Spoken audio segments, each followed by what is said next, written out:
여자들이 토크하고 있습니다. 안녕하세요. 김하나입니다. 안녕하세요. 황선우입니다. 1000만이 넘었습니다. 저희 재생 요청 수가 1000만이 넘었습니다. 매우 경사스러운 일이긴 하지만 지금 벌어진 일은 아니고요. 한 2주쯤 됐나요? 네. 저희가 SNS에는 그걸 캡처해서 올려서 축하도 받았는데 정작 팟캐스트 녹음할 때 언급해야지 하고서 둘 다 깜빡했습니다. 네, 저희가 깜빡하는 게 워낙 많습니다. 이 얘기를 해야지 하고 왔다가도 홀랑 까먹곤 하는데 축하드립니다. 아, 하나 씨도 축하합니다. 아직 1년이 되기 전인데 1000만이라고 하는 숫자가 아주 커다란 보름달을 다 껴안는 것처럼 기분 좋은 숫자 아닙니까? 맞아요. 영화에서도 흥행의 어떤 커다란 척도를 얘기할 때 1000만 관객을 얘기를 하고 뭔가 여러 회차에 걸쳐서 우리 톡토로들이 들어준 횟수가 쌓여서 1000만을 이뤘다는 게 굉장히 뿌듯하고 뭉클하고 그렇습니다. 여러분들도 축하드려요.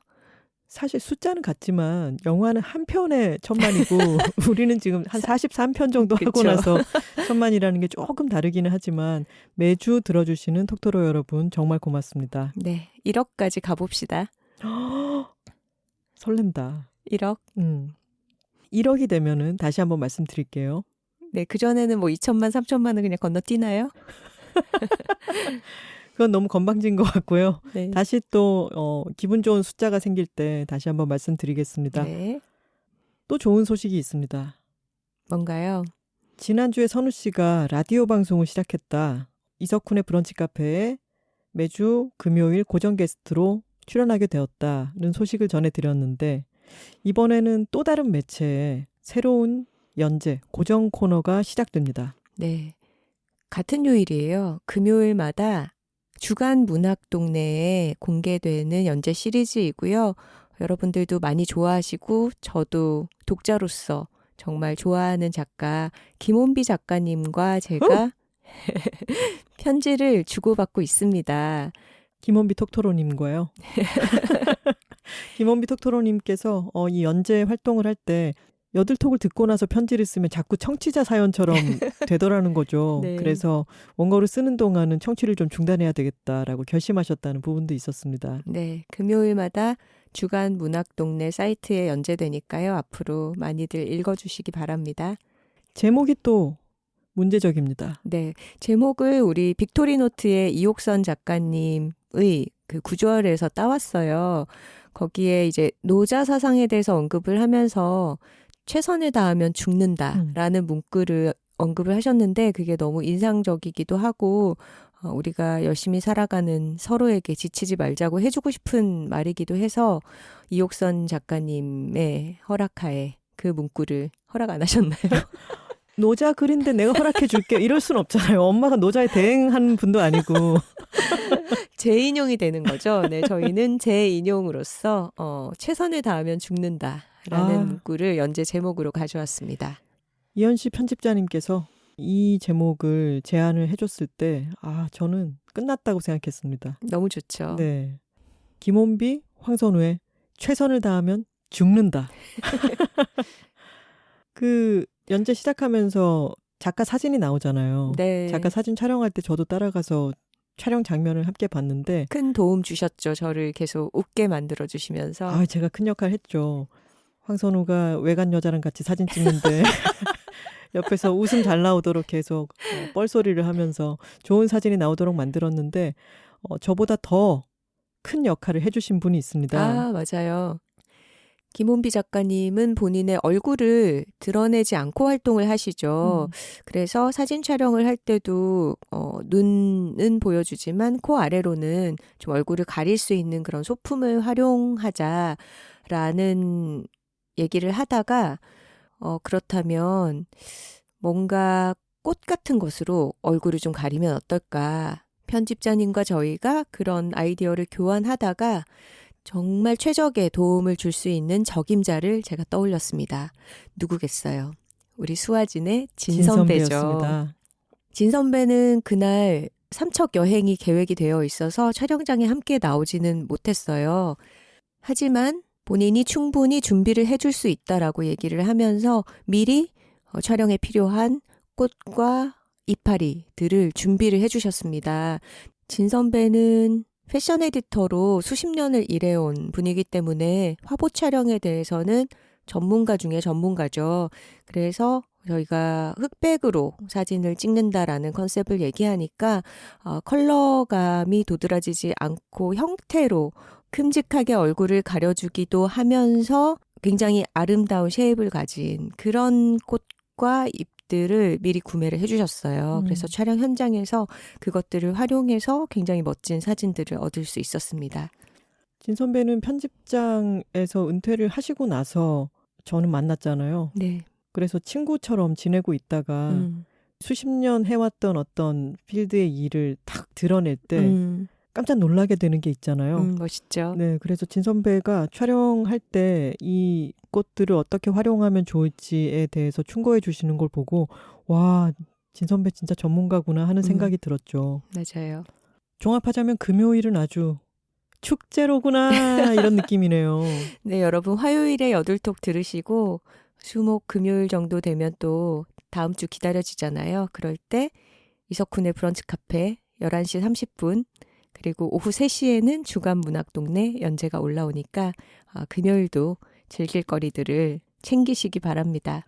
선우 씨를 저희 집 외교관으로 여러 활동을 하게 내보내놓고 저는 집에서 도비 활동을 하면서 차근차근 또 저의 작업을 준비를 하고 있는 중입니다. 네, 또 좋은 소식이 있죠? 이건 정말 아주 오랜 세월 반복되어 온 좋은 소식이지만 찾아올 때마다 더없이 기쁜 뉴스죠. 봄 소식입니다. 네. 1월에 동지를 기점으로 해가 점점 길어진다라고 얘기를 했는데 이제는 정말 바깥 활동을 할 때 해가 길어졌구나 이거를 체감할 정도로 절기가 바뀌었죠. 맞아요. 퇴근 시간이 되어도 완전히 깜깜하지 않고요. 그리고 밤에 좀 돌아다녀도 막 너무너무 사무치게 춥다기보다는 그냥 조금 견딜만 하다 이런 느낌이 들죠. 겨울 한담 때 저희가 제안 드린 것처럼 나의 나무를 찍어 두셨나요?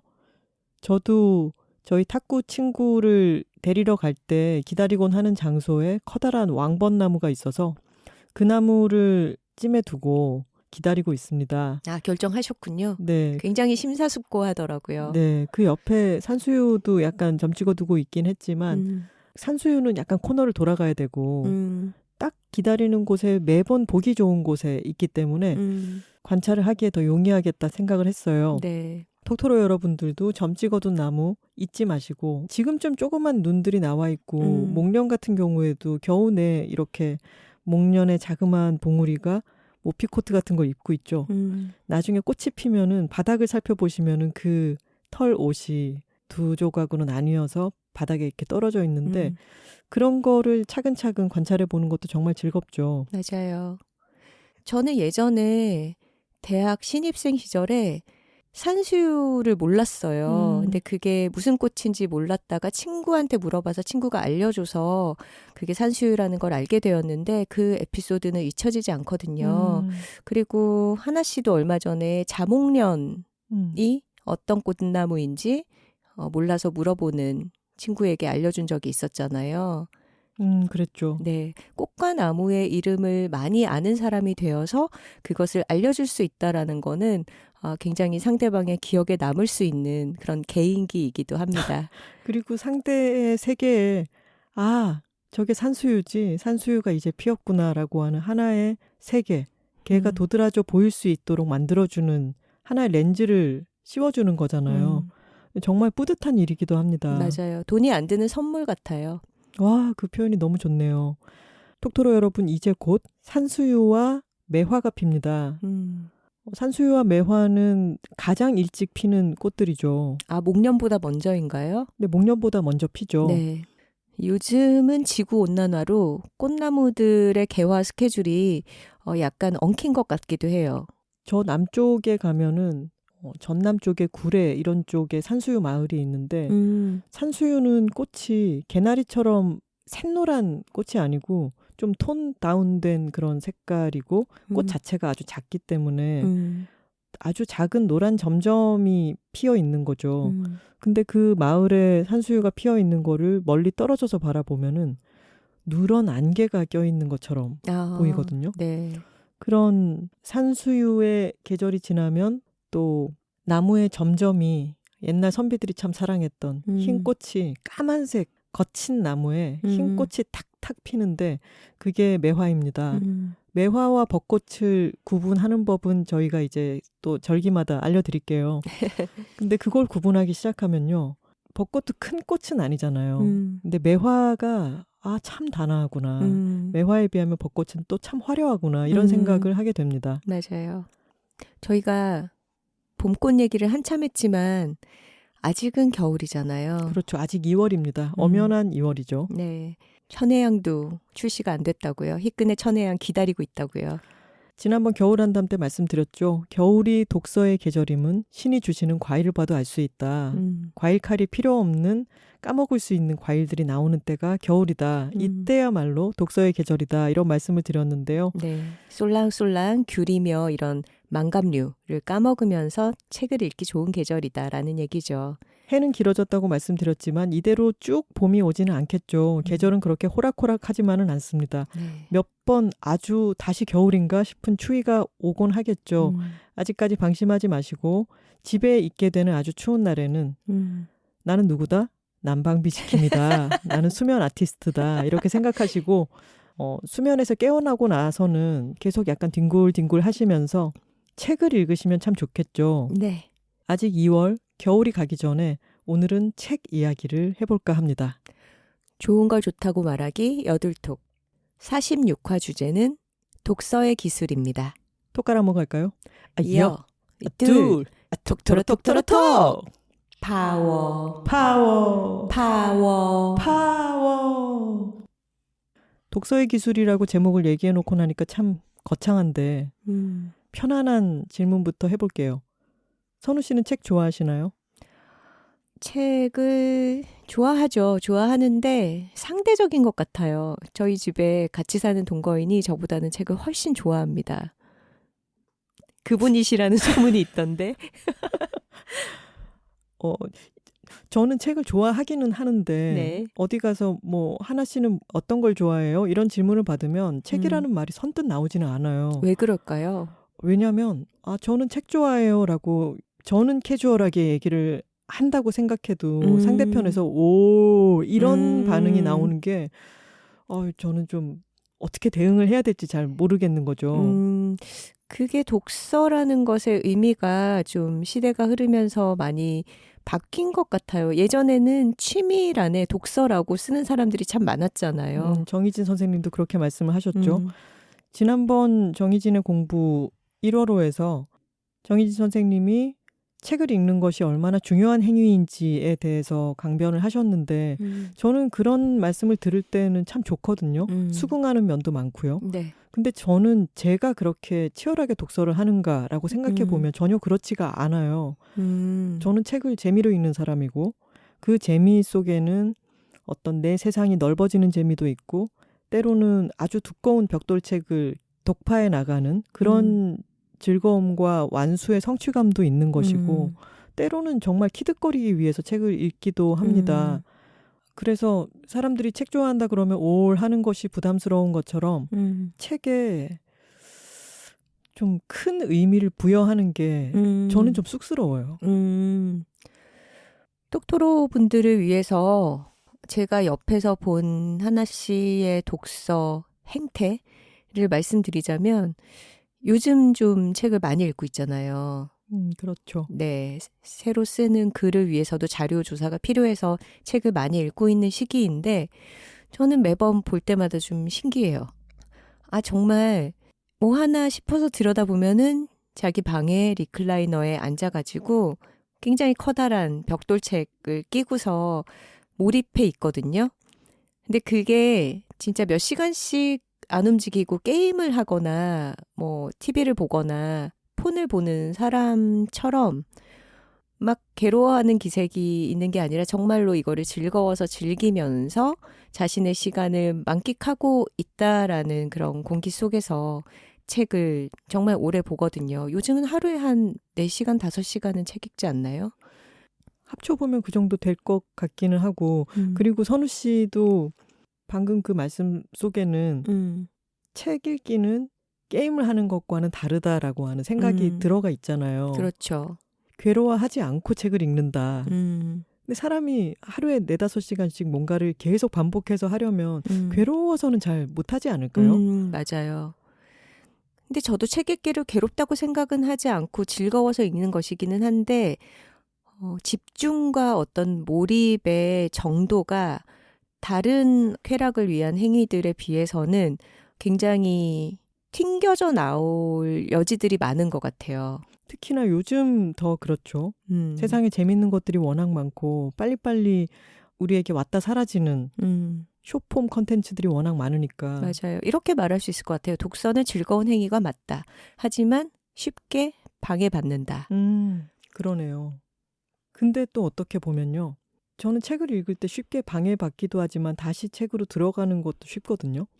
책 읽다가 잠깐 덮고 선우 씨랑 얘기하거나 고양이랑 놀다가 다시 착 펴가지고 읽는데 그 연속감이 그렇게 방해받지가 않아요. 근데 이를테면 제가 영화를 보고 있다가 중간에 일시정지를 해놓고 대화를 하거나 고양이들이랑 놀아줄 때는 그 청각적인 자극 계속해서 연속적으로 시간 예술이기도 하니까 그 시간을 내가 탁 멈춰놓고 그것이 홀딩된 채로 유예된 채로 나를 기다리고 있다라고 하는 느낌이 크잖아요. 화면도 밝게 켜져 있고. 근데 책은 덮으나 펴나 조용하고 그 편이 저는 사이사이에 폈다 접었다 하는 것이 계속 단속적이라는 느낌은 잘 들지는 않아요. 그리고 사람마다 좋아하는 코드가 다른 것처럼 저한테는 사실 영화를 보는 것은 에너지를 정말 많이 쓰는 일이거든요. 그래서 영화를 보는 게 더 힘들고 영화를 한 편 보고 나면은 그거를 소화시킬 시간이 꼭 있어야 되고 그래서 한 편을 보는 게 쉽게 되지는 않아요. 심지어 저는 아주 흥미롭게 집중해서 영화를 보고 있다가도 졸려요. 그거 왜 그렇죠? 모르겠어요.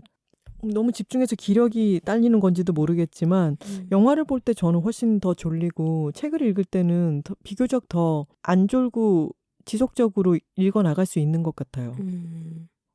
선우 씨는 어떤가요? 저는 집중력의 사이클이 좀 짧은 것 같아요. 제가 하나 씨에 비해서는. 그런데 영화는 일단 틀어놓거나 영화관에 가서 앉아있으면 상영되는 시간 동안에는 꼼짝없이 앉아 있어야 되잖아요. 그래서 쭉 이어서 잘 보는 편이고 영상물의 화면이나 소리의 자극을 받아들이는 것도 편안한 것 같아요.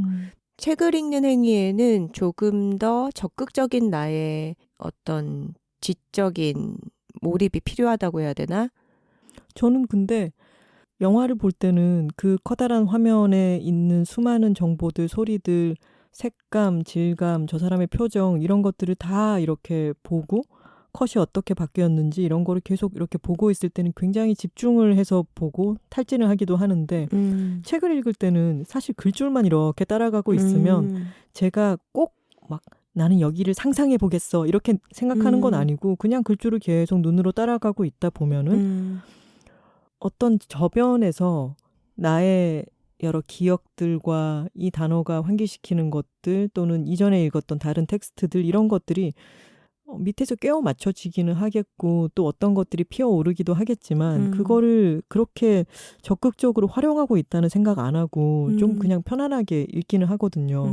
그래서 이것도 아마 나에게 좀 맞는 매체를 찾아가는 것은 한 수십 년 정도 이것저것을 다 보다 보면은 나의 집중력의 사이클과 내가 좋아하는 매체의 특성 그리고 내가 그것에 많이 노출되거나 그것을 많이 즐겼을 때 메타적인 데이터 같은 게 많이 쌓이잖아요. 그러면 조금 더 편안해지거나 익숙해지거나 하는 것들이 있겠죠. 맞아요.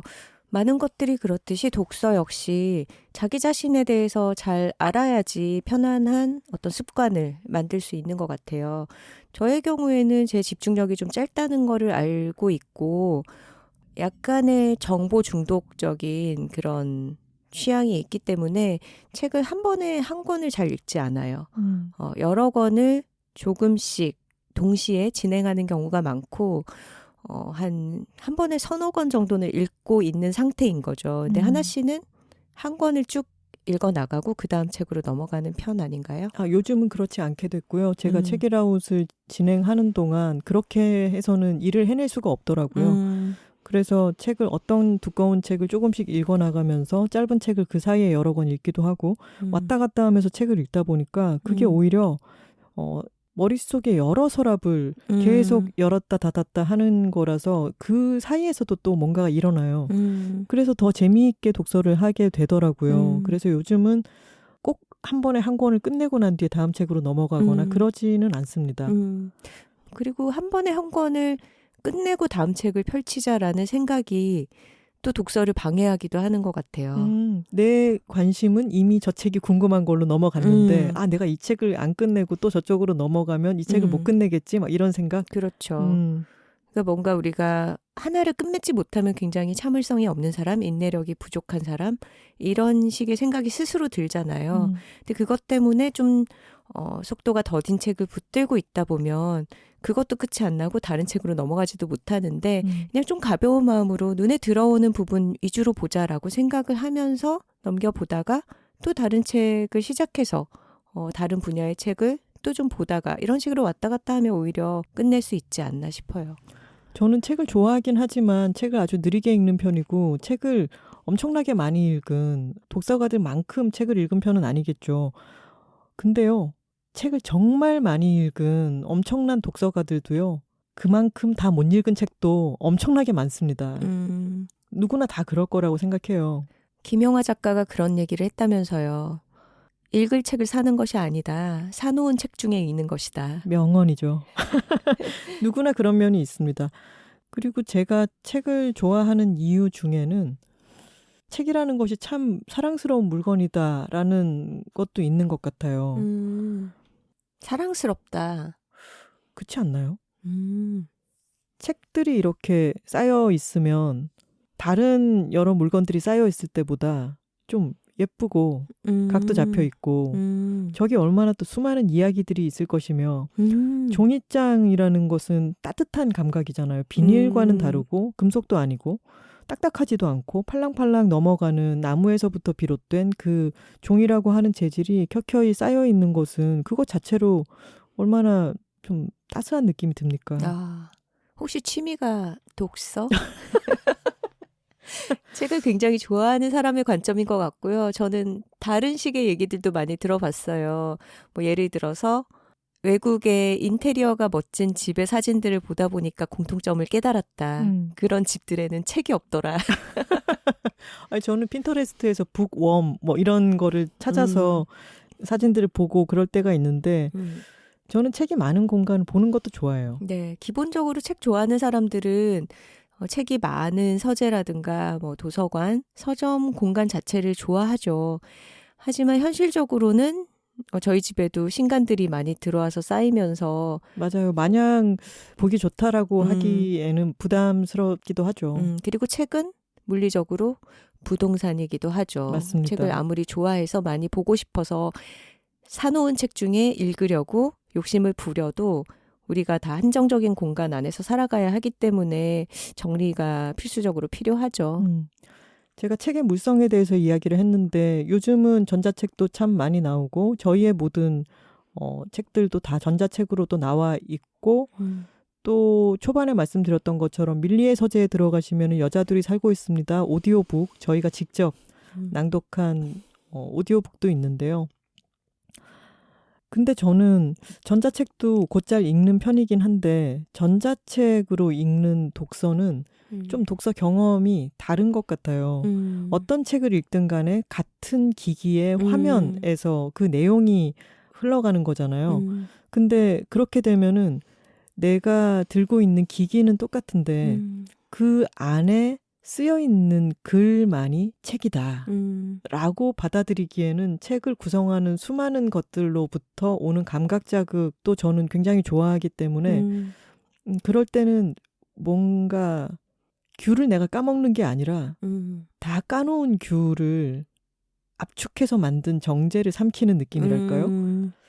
귤을 먹을 때는 귤을 깔 때에 뭔가 터지는 느낌, 그 안에 붙은 흰 부분을 좀 떼어내는 그런 동작, 그리고 손에 쥐었을 때 말캉한 느낌, 그리고 입에 넣었을 때 껍질을 터뜨리면서 안에서 과육이 이제 탱글거리면서 나오는 것, 과즙을 삼키는 것, 이 모든 것들이 다 들어가 있잖아요. 근데 그 과일의 맛과 향 그리고 비타민C 같은 것들은 완전히 들어있는 정제가 있다라고 한다면 몸에 들어왔을 때는 사실 똑같겠죠. 하지만 되게 다른 행위 같잖아요. 맞아요. 저는 조금 비슷하게 느끼곤 합니다. 네. 디자인이라는 것도 책을 구성하는 굉장히 중요한 요소죠.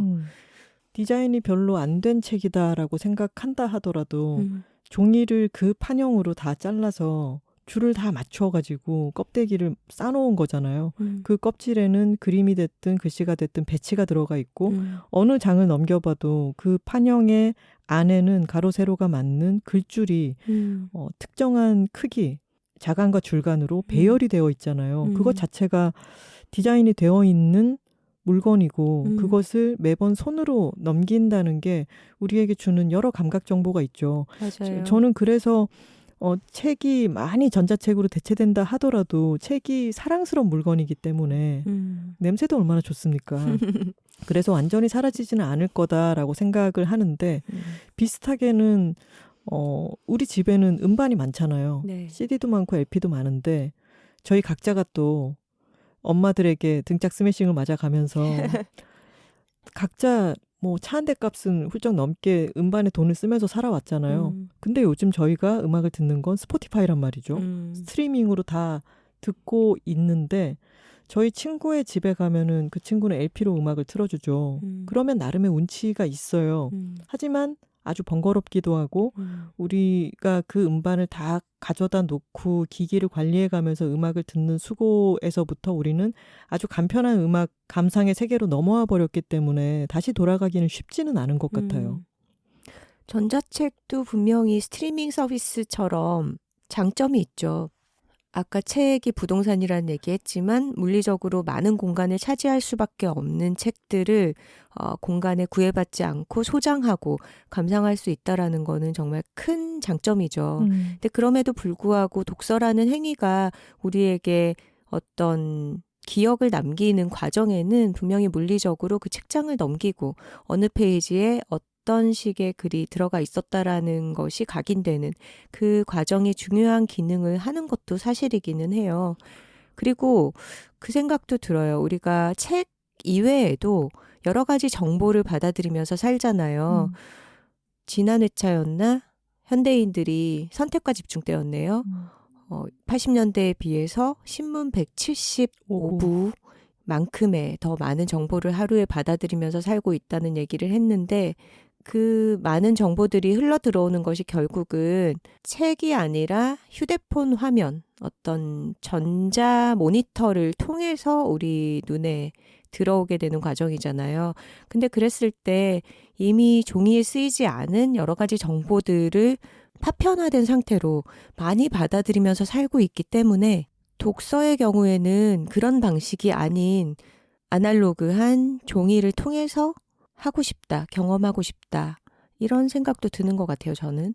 전자책은 책을 따로 들고 나갈 필요가 없이 내가 든 스마트폰에서 시간이 날 때 짬짬이 독서를 할 수도 있고 그리고 검색 기능이 있기 때문에 편리하기도 하죠. 자료처럼 전자책을 활용할 때는 정말 비교할 수 없는 또 편리함이 있습니다. 근데 선우 씨가 방금 얘기한 것처럼 같은 그 디스플레이 기기에서 책도 그 안에서 흘러가고 나의 수많은 정보들도 거기 똑같은 형태 안에서 흘러가기 때문에 그게 인지적으로 기억을 하기에는 유리한 환경은 아니래요. 그래서 실험을 해봤더니 같은 단편 소설을 종이책으로 읽은 사람과 전자책으로 읽은 사람이 순서 기억의 확률에서 크게 차이가 난대요. 그래서 종이책으로 읽은 사람이 이 단편 소설의 시간 순서가 어떤 식으로 배열되었다를 훨씬 더 잘 기억한다고 합니다. 그리고 옛날에 우리 테이프 시절부터 생각해 보면 나는 그 비면 두 번째 노래가 좋더라. 이런 얘기할 때 그 음반 매체에 그것을 뒤집었을 때 그것이 감기는 한 어느 정도 뒤쪽에 있는지 이런 감각으로 그 곡을 기억하잖아요. 네. 그래서 옛날에 어떤 곡을 떠올려 보면은 아, 나 그 테이프 있었는데 거기에 A면 맨 마지막 곡을 내가 참 좋아했지. 이런 식으로 위치 정보, 물리적 정보와 함께 기억을 한단 말이죠. 맞아요. 근데 우리가 스트리밍 시대의 음악을 듣다 보면은 그렇게 구분짓던 단서들은 다 사라지기 때문에 기억을 좀 더 두뇌 속에 끈적끈적하게 남기기에는 좀 불리하기는 하죠. 근데 대신에 그 경험 자체가 달라지는 것 같아요. 옛날에는 음악 한 곡 한 곡이 어떤 물성을 갖기도 하고 아주 소중했다고 한다면 지금은 스트리밍으로 음악의 물결 속에 우리를 좀 놓아두는 것이기도 하잖아요. 그래서 감상의 행태 자체가 많이 변화하는 것 같고 저희는 음악에 대해서는 편안하게 넘어온 느낌이 듭니다.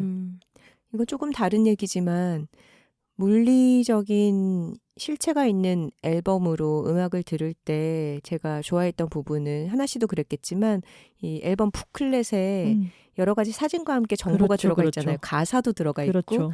그러면서 그 앨범에 참여한 어떤 스태프들, 작사, 작곡가 그리고 뭐 피처링 아티스트, 뭐 세션 연주자들, 코러스 이런 정보들이 다 거기에 적혀 있었는데 요즘 스트리밍으로 음악을 들으면서는 조금 놓치게 되는 부분인 것 같기도 해요. 제목도 기억을 못해요. 우리 중고등학교 때는 정말 그 부클릿의 그 가사집을 멍하니 들여다보면서 음악 들으면서 침대에 누워서 떠가는 구름 바라보고 이런 시간이 정말 길지 않았나요? 맞아요. 아까 여러 감각 정보들이 기억에 도움을 준다 이런 이야기를 했는데요. 네. 여기서 좀 다른 생각이 드는 것은 근데 읽은 내용을 꼭 그렇게 기억을 해야 되나? 라는 거예요. 왜냐하면 우리가 옛날에 교과서를 통해서 책을 펴고 선생님들의 수업을 듣고 또 책을 펴서 뭐 문제집이나 참고서를 펴서 그 내용을 암기하고 그런 식의 학창시절을 보내서 그런지 모르겠지만 그 책이라고 하는 형식이 같잖아요. 제가 요새 즐겁게 읽고 있는 책과 선생님들이 교과서 펴라 했을 때 펴는 그 교과서가 책이라고 하는 형태가 같기 때문에 그게 이어지는 것 같아요. 책에 있는 내용을 기억해야 되고 그거를 잊어버리면은 나는 그 책에서 효용을 못 얻어낸 것이고 이렇게 생각하기가 쉬운데 저는 책을 꼭 기억해야 되나 싶고 그 읽는 시간 자체가 좋지 않나? 이런 생각을 하는 거죠. 맞아요. 사실 기억하려고 해도 잊어버리죠, 우리는. 맞아요. 근데 그 잊어버린다고 해서 책을 읽는 시간이 의미가 없었는가. 그리고 책 읽기 전에 내가 읽은 뒤에 변한 부분이 없는가라고 질문을 해보면 그렇진 않거든요. 저희 얼마 전에 매드맥스를 보러 갔잖아요.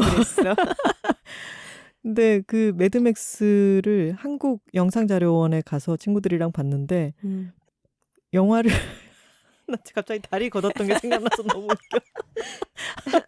영화 볼 때도 좀 웃겼던 게 그 영자원 안이 그때 좀 추운 날이었는데 난방을 너무 세게 해가지고 저는 긴모 바지를 입고 있었는데 점점 저를 덮고 있던 롱패딩을 바닥에 내려놓고 나중에는 다리를 종아리까지 걷고 영화를 봤어요. 너무 더워서. 근데 그게 흑백이었고 특별한 상영이었던 거죠. 네, 디렉터스 컷 에디션을 상영하는 시간이었고 블랙 앤 크롬 버전이었죠. 네. 그리고 다들 매드맥스 퓨리 로드를 개봉 당시에 봤던 친구들 4명이 모였는데 시간이 지나서 이 영화에 대해서 많이 잊어버리고 있었던 거예요. 그래서 영화 상영이 끝나고 나서 모여서 이제 얘기를 나누는데 이 영화 원래 흑백이었어? 그리고 정말 웃겼던 건 퓨리오사가 팔이 없었어? 너무 재미있게 봤던 영화라서 7년 만에 다시 이 영화를 극장에서 볼 수 있다. 우리 다 같이 보자 하고 갔는데 다들 기억이 희미해져서는 결말에 돌아가는 거였어 다시? 시타델로 돌아가? 이렇게 다들 웅성웅성 하는 걸 보면서 너무 재밌었어요. 그 엄청나게 컬러감이 센 영화였는데도 재개봉만 생각하고 있었지 이게 흑백 버전의 특별판이라는 거를 모른 채 영화를 보고 나서는 아니 이게 흑백이었나? 아사무사하네. 뭐 이런 얘기를 했잖아요. 그만큼 우리의 기억은 잊혀지기가 쉽고요. 그때 당시에 하지만 매드맥스를 보면서 열광했던 그 열광의 기억은 남아있잖아요. 맞아요. 저는 그거라면 충분한 거라고 생각을 해요. 네. 나중에 지나서 봤을 때 옛날에 너무 좋아했던 게 홀랑 깰 수도 있고 그럴 때는 내가 그만큼 그 사이에 변해왔다는 거겠죠. 그러니까 또 그만큼 흥미로운 것이고 또 다시 봐도 또 좋으면 와 굉장히 많은 부분 잊고 있었는데 다시 보니까 또 참 새삼 너무 좋구나 이럴 수도 있는 거고. 맞아요. 독서의 목적이 지식을 쌓는 것이라는 생각이 우리가 초반에 얘기했던 책 좋아하세요? 책 많이 읽으세요? 했을 때 거기에 대답하기가 조금 꺼려지게 만드는 원인이기도 한 것 같아요. 그렇죠. 책을 좋아한다 그러면 저는 똑똑해요라고 말하는 것과 등가적으로 사람들이 생각하는 게 부담스러운 거죠. 그렇죠. 저의 경우에는 왜 저희 집에 고양이들이 있지 않습니까? 고양이들을 쓰다듬고 있으면 시간 가는 줄을 모르죠. 햇빛 밑에서 고양이를 쓰다듬고 있으면 그 털이 이렇게 붙었다가 싹 일어나는 장면이라든가 머리 쪽을 쓰다듬어주면 귀를 살짝 눕혀준다든가 수염이 움직이고 햇볕을 받아서 반짝인다든가 그런 것들을 보고 있으면 그냥 그게 마음을 너무 편안하게 해주고 그 시간이 너무 좋잖아요. 그리고 그 시간의 감촉은 나에게로 흘러 들어올 테고 어딘가 돌아다니다가 희미해질 때도 있겠지만 사라지진 않을 거예요. 그 시간이 있었으면. 근데 저는 글을 읽는 것도 마찬가지로 그 글을 읽을 때 어떤 여러 가지 생각들 나의 세계를 넓혀주기도 할 테고 나에게 잊을 수 없는 아름다운 기억 같은 것을 전해주기도 하겠죠. 그리고 그게 희미해지고 거의 사라졌다고 느낄 수도 있을 것 같지만 저는 그거는 어느 구석에 들어와 있을 거라고 믿어요. 그리고 내가 그걸 영영 다시 꺼내지 못하더라도 상관없어. 내가 우리 고양이를 쓰다듬을 때 느꼈던 그 시간이 나한테 있는 것처럼 내가 그 책을 읽을 때의 시간이 매드맥스 마지막에 돌아가는 거였어? 이렇게 얘기하는 것처럼 너무나 황당하게 다 까먹었다 하더라도 읽는 시간 자체로 좋은 거죠. 그리고 우리가 기억을 다 못한다고 하더라도 완전히 다 잊어버리지는 않죠. 정말 중요한 것들이 남아있기도 하고 어떻게 보면 어떤 책에서 답을 얻지는 못하더라도 중요한 질문들 몇 가지를 품고 계속 살아나가면서 찾아나가게 되죠. 예전에 어떤 책을 참 좋아했던 제 친구가 자기는 여름밤에 서가를 이렇게 보다가 예전에 읽었던 외국 저자의 에세이집 같은 걸 꺼내서 이렇게 한 중간쯤부터 한두 문단 읽어가고 있으면 그 문장들 읽고 있는 게 참 좋지. 음악 듣는 것처럼. 이렇게 얘기를 했는데 그때 너무 크게 깨달았어요. 그래, 내가 책을 좋아하는 것에는 이런 홀가분한 즐거움도 있었어. 책만이 전해주는 고요하고 그게 내가 그 책을 읽어나가면서 굉장히 몰입해서 깊은 데까지 들어가는 즐거움도 있지만 그냥 그 글을 문장으로 읽으면서 그 문장에도 단어마다 번역된 문장에서조차 아름다운 리듬감이 있을 때도 있고 그게 내가 음악을 꼭 귀에 꽂고 듣지 않는다 하더라도 어떤 리듬감을 내 안에 전달해 주는 거잖아요. 그 고요한 리듬감을 좋아하는 것일 수도 있죠. 시집이 특히 그렇죠. 어디를 펼쳐서 읽더라도 그런 짧은 시간에 굉장히 많은 것을 환기시켜주는 그런 독서도 가능하죠. 여둘톡 13화 김하나가 평생 가장 많이 읽은 책의 저자가 나타났다 편에 저희 엄마가 나오셨죠. 이옥선 저자와 빅토리노트 저의 육아일기를 기반으로 만든 책에 대한 이야기를 나눴는데 그때도 잠깐 그런 얘기를 했었어요. 아이가 책을 읽게 하려면은 책을 몰래 숨겨다가 감춰둬야 애가 살짝 기어들어가서 저 재밌는 게 뭔지 궁금해서 열어도 보고 그런다 이런 얘기를 했었는데 그게 여둘톡에서 하신 건지 북토크 할 때 우리가 나눴던 얘기인지는 좀 헷갈리지만 어린 시절에 저희 집은 책이 많은 환경이긴 했지만 어린이 책은 거의 없었어요. 엄마 아빠가 독서 교육을 시키려고 마음을 먹지도 않았고 아이들에게 책을 많이 사주는 편도 아니어서 저희가 읽을 만한 책들은 늘 품귀 현상에 시달렸고 그리고 똑같은 환경인데도 저희 오빠는 책을 그렇게 좋아하지 않았거든요. 제가 그런 질문을 받을 때가 많아요. 엄마 아빠가 책을 좋아하신 걸로 알고 있는데 그러다 보니까 책을 좋아하는 품성으로 자라게 된 거 아니냐라는 질문에 저는 그렇지는 않은 것 같거든요.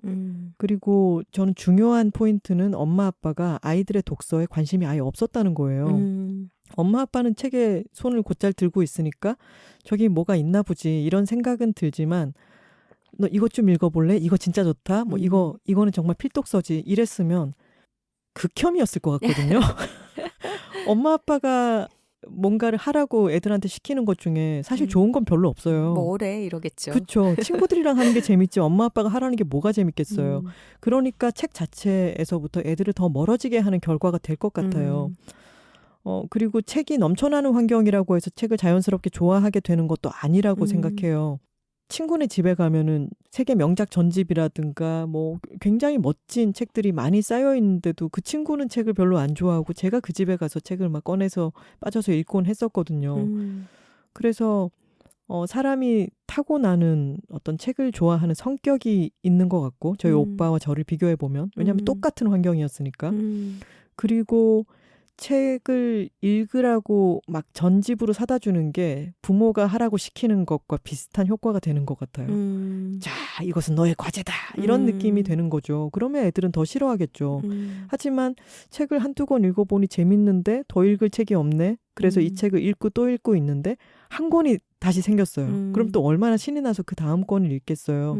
그런 게 양육에 있어서도 이제 본성과 환경의 영향이 계속 왔다 갔다 한다고 하잖아요. 독서에 있어서도 마찬가지가 아닐까? 그리고 중요한 것은 애가 읽고 싶을 때는 약간 감질나게 다음 책에 호기심을 가질 수 있는 환경. 그리고 이거 다 읽었니?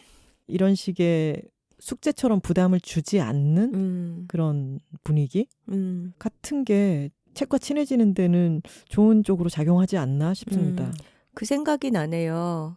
저희가 아는 건축가분이 청소년을 위한 도서관 디자인에 참여를 하셨는데 그 프로젝트를 진행하면서 도서관에 와서 책 읽어라, 공부해라가 아니라 정말 중학생들, 고등학생들이 와서 뭘 해도 좋은 그런 열린 공간을 만드는 게 우선이라고 하셨던 얘기가 생각이 나네요.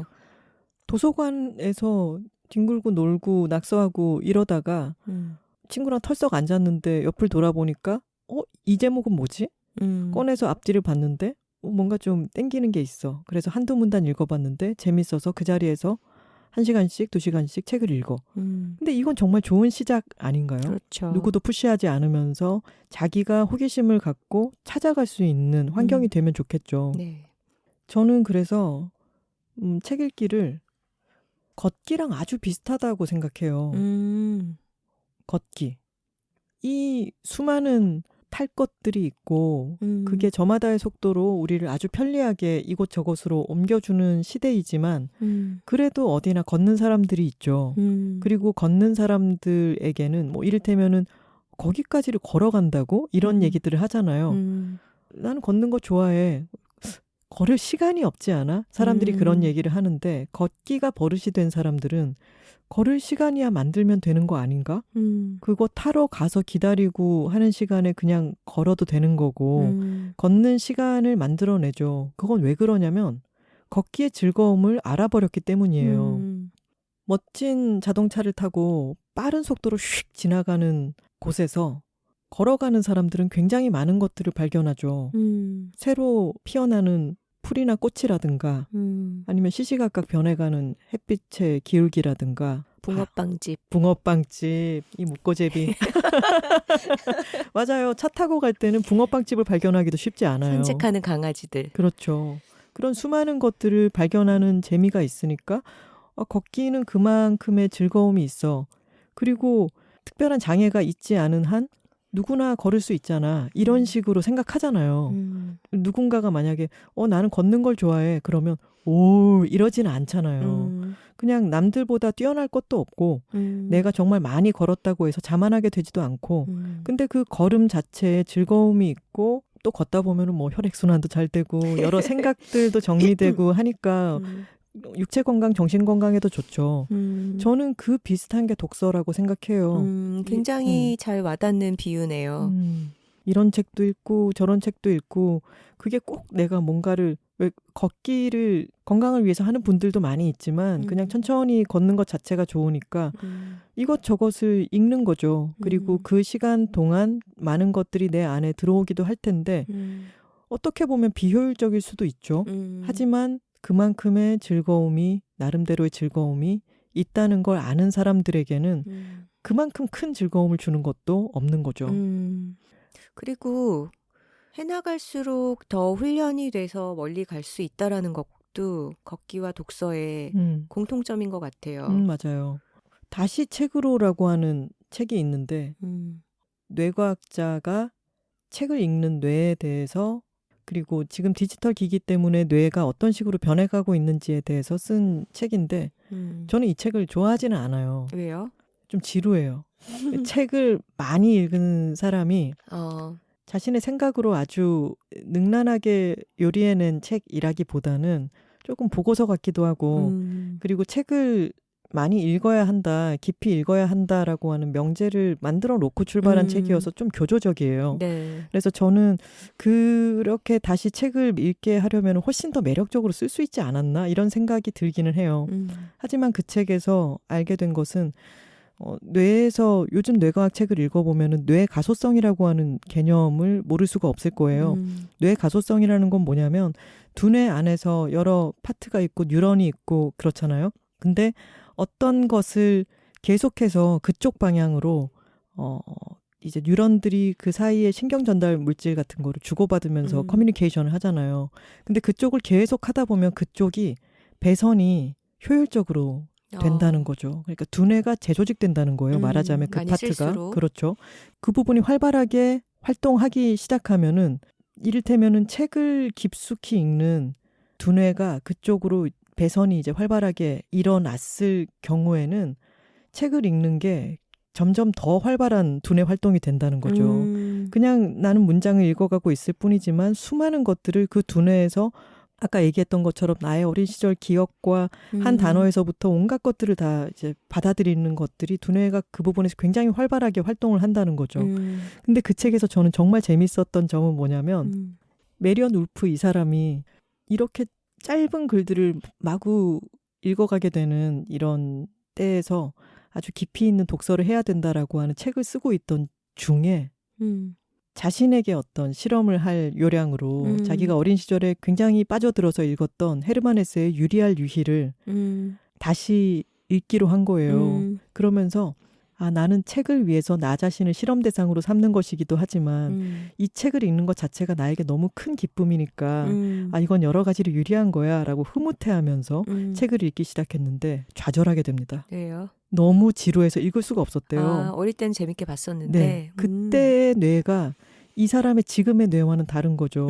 이 사람도 수없이 많은 정보, 짧은 정보에 노출되어 있는 현대인이고 자신의 독서 편력만 생각하면서 그런 독서가 중요하다라고 책을 쓰다가 자기 스스로가 나의 두뇌조차도 지금 현대의 스마트폰의 시대에 맞게 바뀌었구나라고 하는 걸 깨닫는 장면이 있어요. 그 장면이 너무 재밌었는데 처음에는 너무 좌절스럽고 책을 쓸 때도 얼마나 힘이 빠지겠어요, 스스로.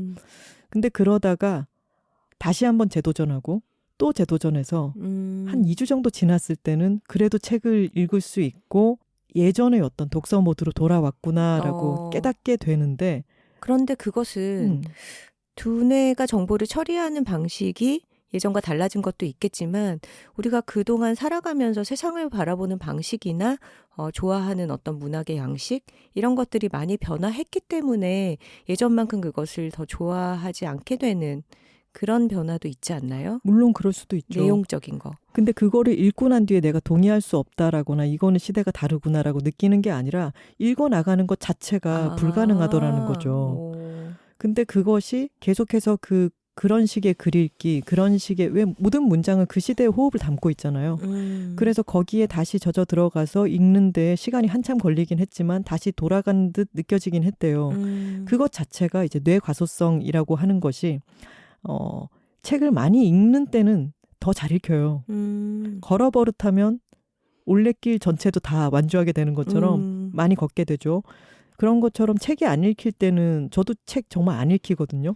근데 요즘 다시 책이 읽힌다 싶을 때는 정말 책이 계속 다른 책을 불러오죠.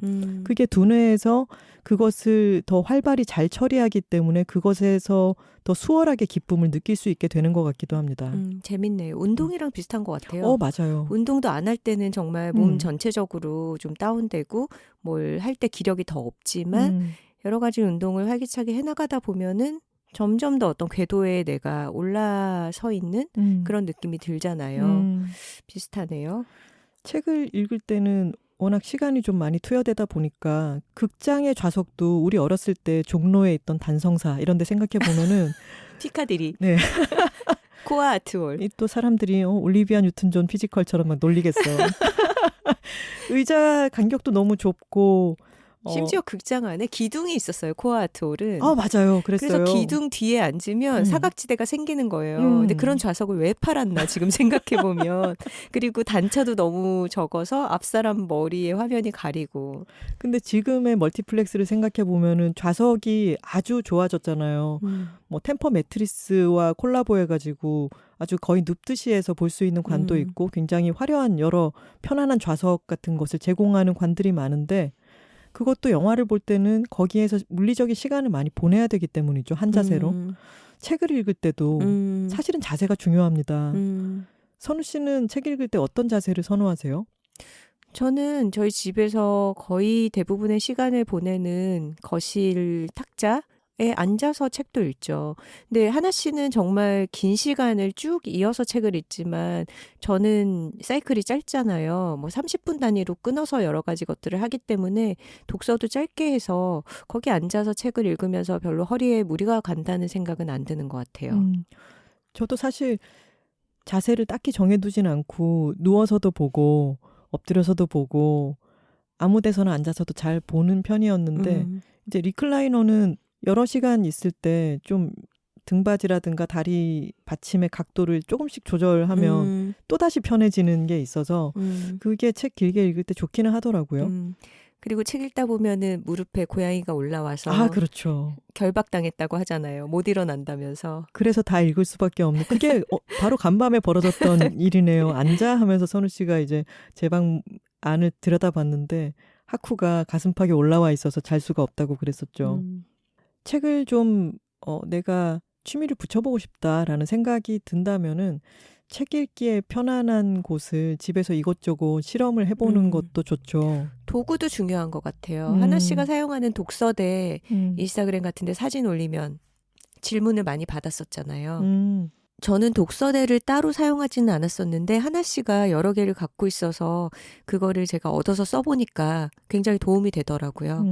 그리고 벽돌책을 읽을 때는 독서대가 좀 필수적인 게 벽돌책은 누워서 못 읽거든요. 호흡 곤란이 와요. 그리고 팔도 달달 손목에도 걸리고, 네. 엄청 무리가 가죠. 요새 우리가 폰을 많이 써서 사실 손목이나 손가락 건강도 관절이 좀 염려되잖아요. 무거운 거를 되도록 좀 안 드는 게 좋죠.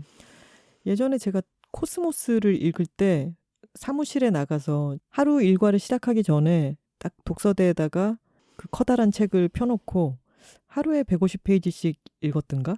그랬는데 읽은 곳까지를 이렇게 펴놓은 채로 다른 일을 하다가 이제 퇴근하고 다시 출근하면 책이 펴져 있는 거기서부터 또 읽기 시작하는 거예요.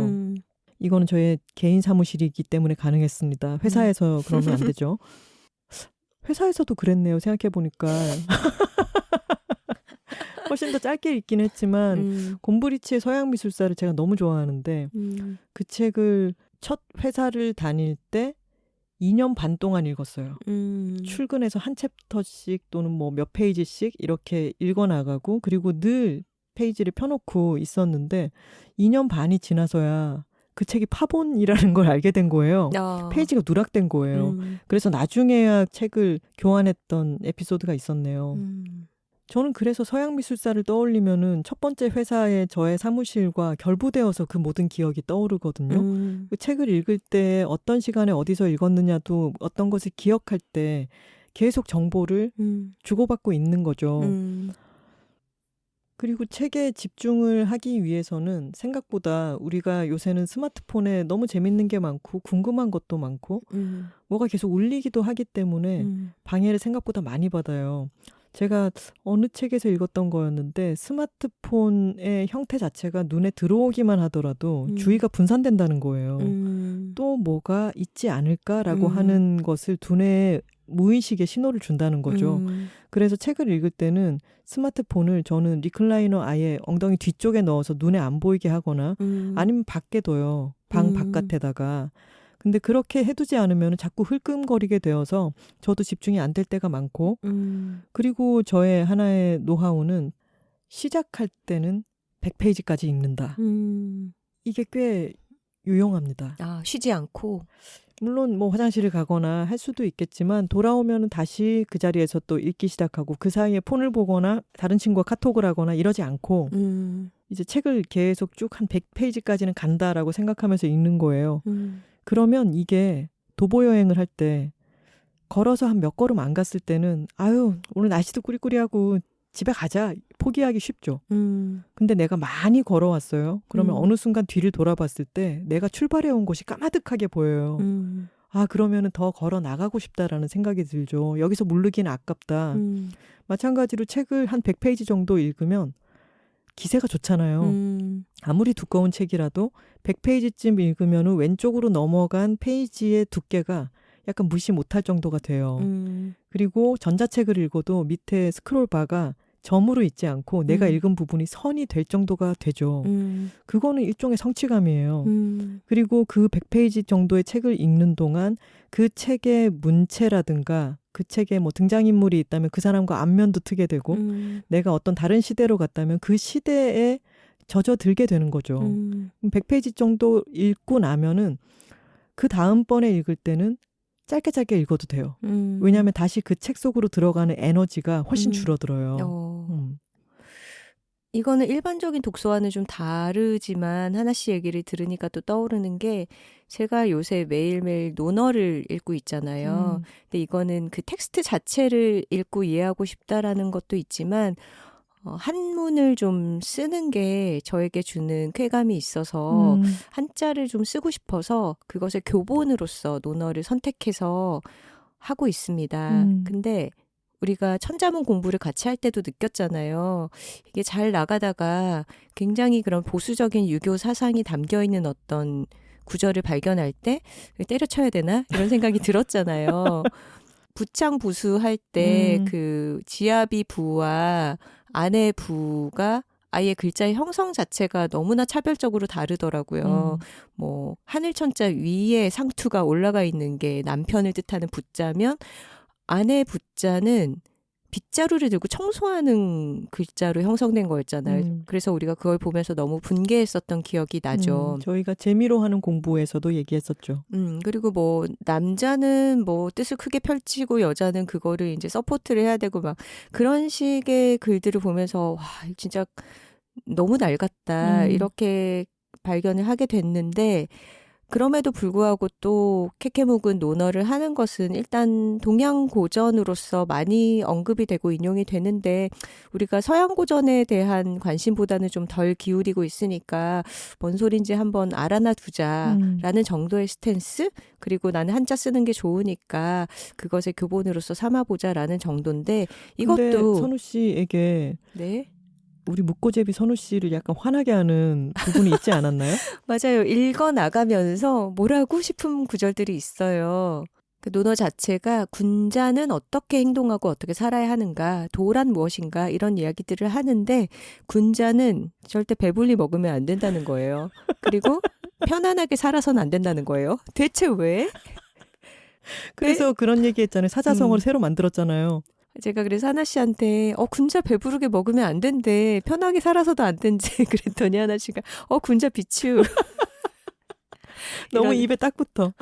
이런 대화를 나누기도 했었는데 어쨌거나 중요한 건 내가 어떤 목표를 가지고 이 텍스트를 읽겠다라고 했을 때 그게 동시대의 글이건 아니면 정말 수천 년 된 논어 같은 글이건 그것에 100% 우리가 동의할 수 없고 동의할 필요도 없잖아요. 그렇죠. 저자와의 거리를 가지고 비판적으로 읽어나가는 게 필요하고 그래서 집중하고 몰두하는 건 필요하지만 그 안에서도 이것에 대해서는 내가 동의할 수 없다. 이거는 좀 이 사람이 문제가 있다라고 생각될 때는 조금 건너뛰는 느낌으로 나는 이거를 100% 다 지지하지 않아. 이 주장은 틀렸어. 약간 이런 관점을 가지고 좀 스킵하면서 읽어 나가는 것도 그것을 통독하는 데는 도움이 되는 것 같아요. 맞아요. 그래서 논어에도 뭐 옛날에 예법이 어떻고 제사를 이렇게 지내야 되고 뭐 효란 무엇이고 막 이런 얘기 되게 많거든요. 그런 거는 그냥 정말 한번 보고 넘어가고 그래도 사람의 도리, 타인에게 어떻게 대해야 하고 올바름이란 무엇이고 어짐이란 무엇인가 이렇게 좀 제 마음에 드는 글귀만 더 집중해서 보는 식으로 읽어 나가고 있습니다.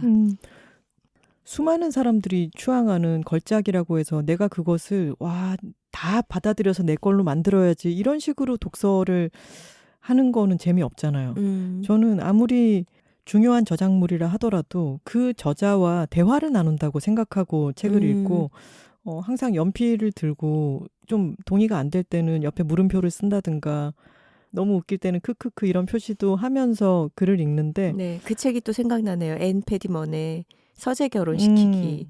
책에 관한 아주 재미있는 책인데 그쵸. 거기에 보면 이제 책을 사랑하는 방식에 두 가지 타입의 연인이 있다. 정신적으로만 사랑하는 사람, 육체적으로도 사랑하는 사람. 그렇죠. 메모를 많이 하면서 책 귀퉁이를 접기도 하고 이런 것을 책을 육체적으로 사랑하는 파라고 말을 하죠. 근데 그렇게 저자와 대화를 나눈다는 생각으로 책을 읽을 때 저는 약간 구분해야 하는 것은 평가하려고 생각하면서 뭐 이 책은 별점 몇 개 이런 식으로 생각하기보다는 이런 부분은 이해가 안 가네, 이런 부분은 재미있네, 이런 식으로 읽어나가고 선우 씨처럼 화가 날 때는 뛰어넘기도 하고 그렇게 읽어가는 게 좋은 것 같아요.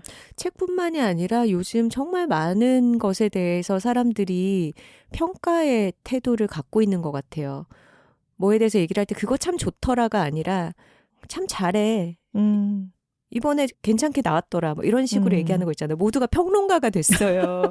근데 평론가가 돼서 세상을 바라보는 게 과연 행복할까? 이런 생각도 들어요.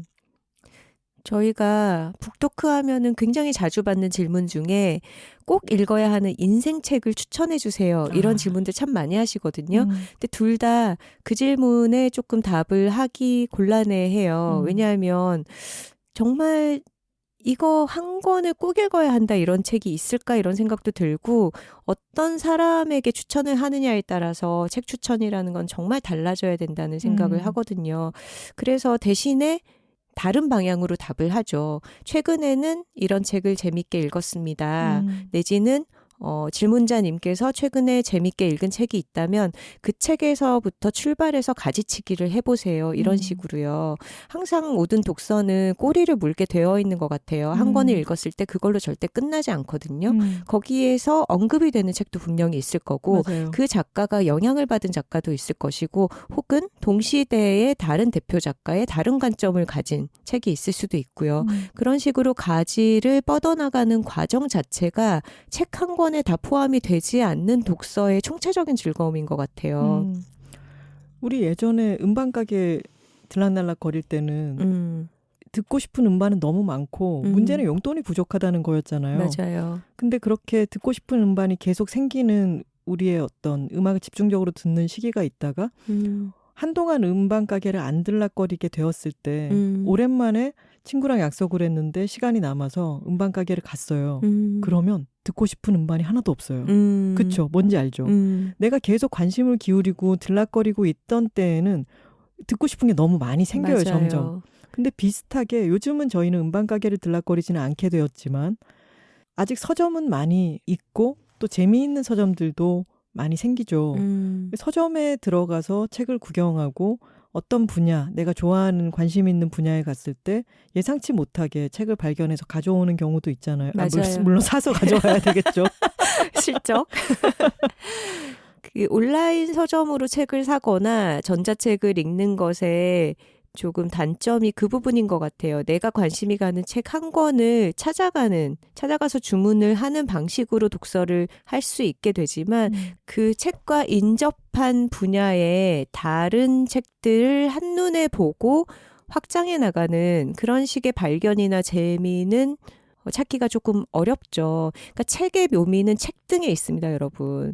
그 책등이 한 면으로 쫙 꽂혀 있는 걸 보면서 이 책에 인접한 분야에는 이런 책들이 있구나를 한눈에 보고 그 안에서 고를 수 있다라는 게 사실 굉장히 풍부한 독서 경험을 만들거든요. 그래서 도서관이나 오프라인 서점, 특히 작은 서점에 갔을 때는 그 서점의 큐레이션을 볼 수 있다는 것도 굉장히 큰 재미죠. 저희가 전에도 얘기했었던 양재동의 책방 오늘 거기가 이제 2월에 영업을 종료하고 서촌으로 이사를 간다는 소식을 들었는데 이사 가기 전에 한번 들러보시고 새 공간에도 가보시는 것도 좋을 것 같고요. 저희가 서사음 첫 콘서트를 했던 곳이죠. 그렇죠.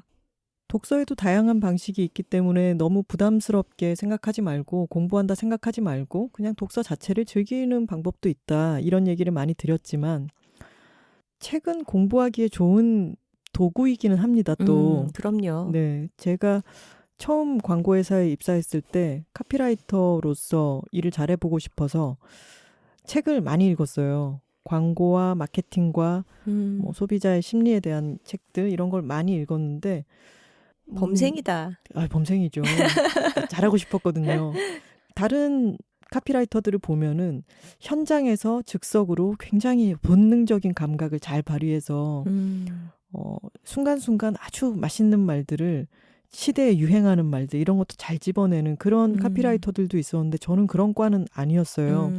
책을 쌓아놓고 많이 읽었고 그때 정말 광고 관련한 책을 참 많이 읽었고 다 잊혀진 책도 있지만 정말 지금도 서가에 있는 제가 중요하게 생각하는 책들도 있는데 그때 집중적으로 나의 필드를 공부하기 위해서 읽었던 책들은 지금까지도 그 기본적인 지식이 저한테 탄탄하게 남아있다는 느낌이 들거든요. 그래서 책으로 이론을 공부하고 그리고 그것을 일하면서 필드에 적용해보고 그리고 적용을 할 때마다 이게 기본적인 뼈대가 없으면 이거는 사례로 다 흘러가잖아요. 근데 기본적인 뼈대가 있을 때는 내가 이것을 적용한 거구나. 이런 노하우를 써본 거구나. 이런 게 그 뼈대에 탁탁 붙는 느낌이 들었어요. 그래서 일을 할 때 저는 제가 이제 회사를 그만두고 프리랜서로 일을 할 때도 저의 카피라이터로서의 뼈대가 튼튼하게 있다는 느낌은 들었거든요. 그것은 그 분야의 책으로 공부를 많이 했기 때문이라고 생각합니다. 카피라이터는 글을 다루는 직업이기 때문에 또 책과 더 맞물리는 부분이 있을 텐데 똑토로 여러분들도 취준생도 많으시고 더 어린 학생들도 많으시고 지금 회사에서 승진을 하거나 이직을 꾀하거나 퇴사를 생각하시는 분들도 계실 텐데 내가 일하고자 하거나 아니면 일하고 있는 파트에서 그것에 관련한 책을 일단 5권 정도만 읽어보시고 거기서 꾸준하게 독서를 해나가시는 것은 어느 필드에서 일을 하게 되건 간에 내가 그 분야에서 익힌 것을 탄탄하게 내 것으로 만들고 나중에 다른 분야에서 일을 하게 될 때에도 그것을 뼈대에서부터 적용할 수 있는 것이 되기 때문에 아주 중요한 부분이라고 생각해요. 너무 좋은 얘기네요.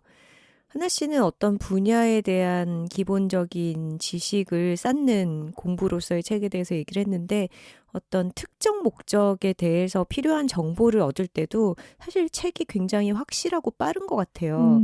제가 팟캐스트 시작할 때 저희 둘 다 아는 게 없었잖아요. 그렇죠. 그래서 주변에 팟캐스터인 친구들한테 굉장히 도움을 많이 받았습니다. 뭐 편집 프로그램에 대해서도 물어보고 이런저런 방법에 대해서 굉장히 많이 도움을 얻었는데 그럼에도 혼자 해결해야 되는 부분들이 있잖아요. 그런 부분을 많이 검색해서 찾아보고 뭐 유튜브나 아니면 네이버나 이런 데서 뭐 블로그 포스팅, 영상 이런 걸 통해서 정보를 많이 얻었는데도 절대 해결이 안 되는 한 가지 부분이 있었어요. 근데 그거를 사실 찾는데 너무 많은 시간이 들더라고요. 그래서 진짜 제가 하지 않을 법한 행동을 했습니다. 나도 팟캐스터 할 수 있다. 이런 책을 책을 찾아봤어요. 마포 네. 중앙도서관 가가지고 있더라고요. 그래서 찾아봤는데 책의 좋은 점은 정보가 파편화되어 있기보다는 어쨌거나 A부터 Z까지를 아우르잖아요. 그리고 그것을 목차를 통해서 내가 필요한 부분을 찾아갈 수 있잖아요. 그렇게 했더니 정말 제가 궁금했던 부분은 한 2페이지 안에 설명이 다 되어 있더라고요. 그러니까 그게 가장 효율적이고 정확한 방법이었죠. 제가 얼마 전에 추천사를 썼던 저의 카피라이터 선배 이원흥 저자의 일을 잘하고 싶은 너에게 라고 하는 책 안에는 이런 말이 있었어요. 일단 이원흥 선배는 다독가입니다. 그리고 지금 나오는 신간까지 계속 열심히 읽는 사람이고 저에겐 참 좋은 선배예요. 근데 이런 구절이 있었습니다. 카피라이터 후배에게 하는 조언이었는데 네. 아무리 봐도 책이 제일 빠르더라. 저는 참 동의하거든요. 현상적으로 선우 씨가 방금 얘기한 파편적으로 어떤 흐름을 감지할 수도 있겠지만 어떤 조류에 대해서 그러니까 아주 얕은 잔파도보다 더 아래에 흐르고 있는 해류나 커다란 물결에 대해서 진단하고 그것을 내다보기에는 책만큼 빠른 것도 없다는 생각이 듭니다. 하지만 마지막으로 또 덧붙이고 싶은 말은 책은 우리나라에서는 특히나 이제 리트러처에도 문학에도 배울 학자가 붙어 있잖아요. 너무 교조적으로 흐른 면이 있고 문자를 숭앙하고 책 꽤나 읽는 사람들이 권력을 갖고 이런 여러 흐름에서 책을 읽을까요, 그들이? 그냥 입시를 잘한 거 아닐까요? 또 시사 팟캐스트가 되기 전에 다시 돌아와서 저는 책이 가장 빠르더라라는 말에 동의를 하기는 하지만 책을 꼭 읽어야 된다고 생각하지 않아요. 그러니까 누구나 많이 걸어야 돼라고 얘기하지 않는 것처럼 책이 잘 맞는 사람에게는 책은 참 즐거움이기도 하다. 이 정도를 얘기하고 싶지. 책을 안 읽는 세태에 대해서 개탄하고 이런 것도 되게 오바 같거든요. 옛날에 문자라고 하는 게 굉장히 많이 이제 쓰이기 시작할 때 소크라테스가 뭐라고 했냐면 되게 요새 빠른 뉴미디어에 대해서 쯧쯧하는 것처럼 얘기를 했단 말이죠. 저 문자라고 하는 것을 씀으로 인해서 사람들이 기억력이라고 하는 걸 쓰지 않게 될 거다. 쯧쯧쯧 했단 말이에요. 문자조차도 뉴미디어였던 때가 있습니다. 다시 책으로 해보면은 문자를 읽고 해독하는 것은 말을 익히는 것과는 달리 그야말로 후천적인 두뇌의 부분이라는 거죠. 책에서는 그렇게 말하지 않았지만 그걸 다시 말하자면 문자를 읽는 게 사실 두뇌에서 변태적인 일인 거예요. 그게 이루어내온 수많은 것들이 있고 저는 그것을 존중하지만 세상은 어떻게 변해갈지 모르고 문자를 읽는 것 그리고 그것을 둘러싼 문화가 완전히 달라질 수도 있죠. 사멸까지는 아니겠지만 화석화될 수도 있고요. 공자도 논어에서 그러더라고요. 학문이나 예술보다 먼저 어짐이 먼저다. 사람이 어지러야 된다. 근데 아이러니한 것은 하나 씨가 이런 소크라테스를 인용하고 제가 공자를 인용하는 게 다 책에서 읽은 거라는 거. 맞습니다. 내 가소성이니 뭐니 전부 다 책에서 주워들은. 책이 가장 빠르네요. 재밌네요. 근데 방금 선우 씨가 그야말로 공자왈 하는 사람이 됐네요. 논어에 따르면. 근데 논어를 읽으니까 공자 왈도 할 수 있고 공자 별로야. 공자 비추. 이 말도 할 수 있는 거예요. 이게 좋지 않나요? 맞아요. 알고 나면 욕하기도 좋고. 맞아요. 독서의 효용은 그런 것입니다, 여러분. 맞습니다. 자, 이제 여둘 애드 시간입니다. 오랜만이네요. 그러게요. 저희가 또 차곡차곡 준비를 하고 있는데요. 이번 여둘애드에 소개할 곳은 한 10년 정도 준비한 곳입니다. 10년 정도 준비를 했다는 거는 제가 10년 전부터 이용하던 곳이에요. 그런데 이번에 애드에 소개를 하고 싶다라고 연락을 주셔서 지금까지 언급한 적 없는 새로운 카테고리의 어떤 서비스를 여러분께 추천을 해드리게 되었습니다. 여둘애드 할 때 정말 큰 재미가 이런 거죠. 맥주 광고도 했다가 뭐 가구 광고도 했다가 굉장히 다양한 것들을 얘기할 수 있는 것인데 이번 카테고리는 꽤나 새롭습니다. 이번에는 미용실 광고입니다. 네. 제가 여자 둘이 살고 있습니다에도 썼는데 하나 씨랑 같이 살기 전에는 상수동에 오래 살았습니다. 행정구역으로는 당인동이었고요. 상수역 근처였는데 그 골목이 지금은 굉장히 힙스터의 성지가 되었어요. 제가 떠나고 나서. 근데 제가 이사를 갈 때만 해도 좀 소박한 그런 동네 골목이었거든요. 근데 거기에 2011년에 생겨서 아직까지 계속 영업을 하고 있는 1인 미용실이 있습니다. 이름은 장사롱입니다. 네. 사장님의 성씨가 장씨이시고요. 선우 씨 살던 집에서 정말 몇 걸음 떨어진 곳이었죠. 그래서 선우 씨는 지금까지 한 10년 정도 그 미용실을 계속 이용하고 있죠. 네, 그 전까지는 제가 잡지사에 다니다 보니까 사실 헤어 살롱에 대한 정보가 너무 많았어요. 주변에 뷰티 기자들이 있고 어디가 잘한다, 어디에 부원장님이 커트의 달인이다 막 이런 얘기를 듣고서 유목민 생활을 상당히 오래 했습니다. 그런데 그렇게 미용실을 여러 군데를 전전하면서 느낀 게 저는 대형 뷰티 살롱이라는 곳이 너무 피곤하더라고요. 일단 넓은 공간에 모르는 사람들이 너무 많이 모여 있고 그리고 거기서 헤어컷을 할 때 우리가 좀 무방비 상태가 되지 않나요? 가운을 걸치고 누군가가 머리를 감겨주고 그 상태로 막 이동을 하고 이 자리에 앉았다가 저 자리로 옮겼다고 할 때 굉장히 좀 취약한 기분이 들잖아요. 근데 그랬을 때 말하자면 나의 외모를 가꾸러 간 곳이 맞지만 그 외모에 대해서 어떤 듣고 싶지 않은 언급을 많이 듣게 되고 나의 어떤 사적인 신상에 대한 질문을 막 받게 되고 할 때 굉장히 불편한 경험을 많이 했어요.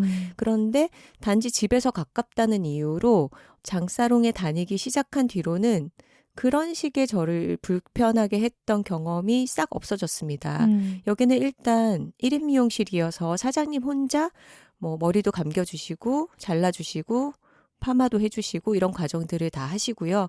그리고 제가 원하지 않는 어떤 불필요한 사적인 대화를 할 필요가 전혀 없더라고요. 굉장히 조용하게 머리를 할 수가 있고 그런 프라이빗함에 적응이 되니까 다른 데를 못 가겠더라고요. 그래서 어느새 10년 동안 다니고 있고 그 10년 동안 저의 헤어스타일은 거의 계속 비슷했어요.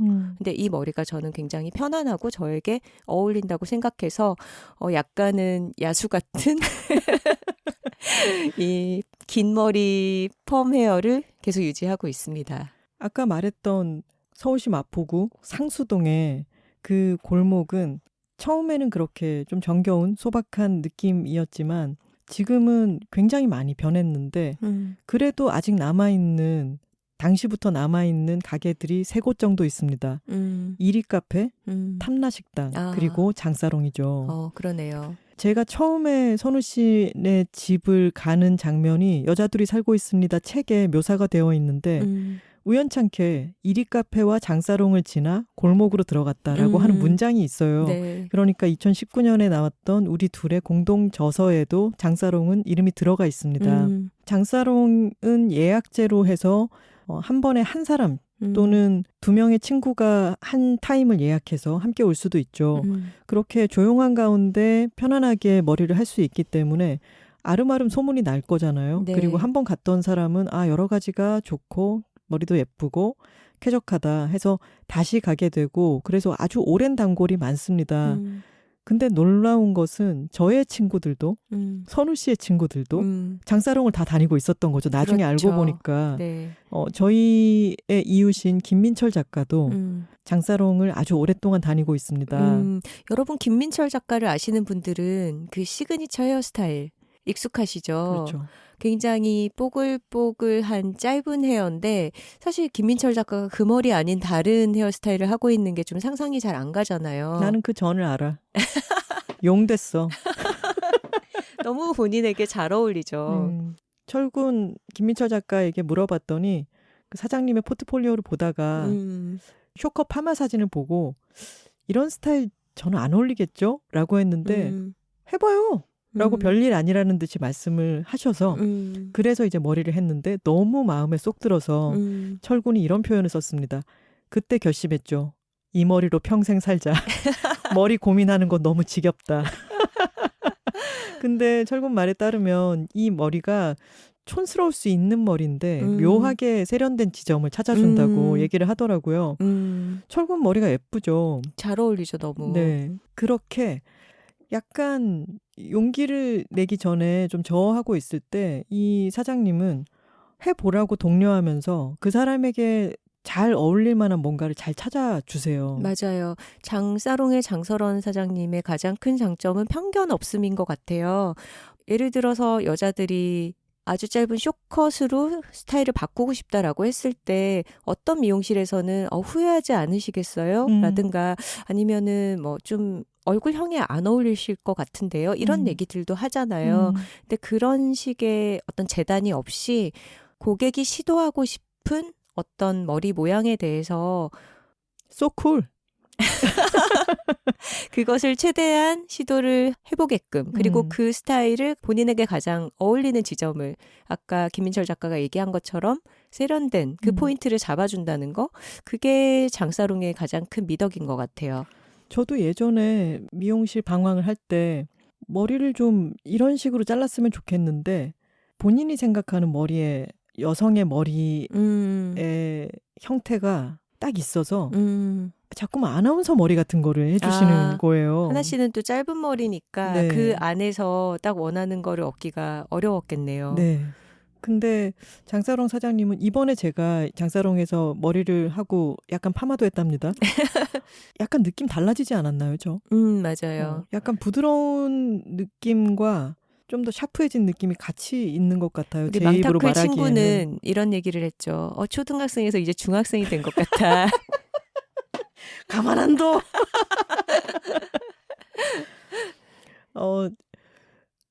한 번은 이 장사롱 사장님이 길게 장기 여행을 가신 적이 있었는데 친구들이 모두 머리가 텁수룩해져가지고 너무 지저분해져서 사장님 언제 돌아오냐고 계속 연락만 하고 있다 이런 얘기를 몇 명에게 들었었는지 그때. 맞아요.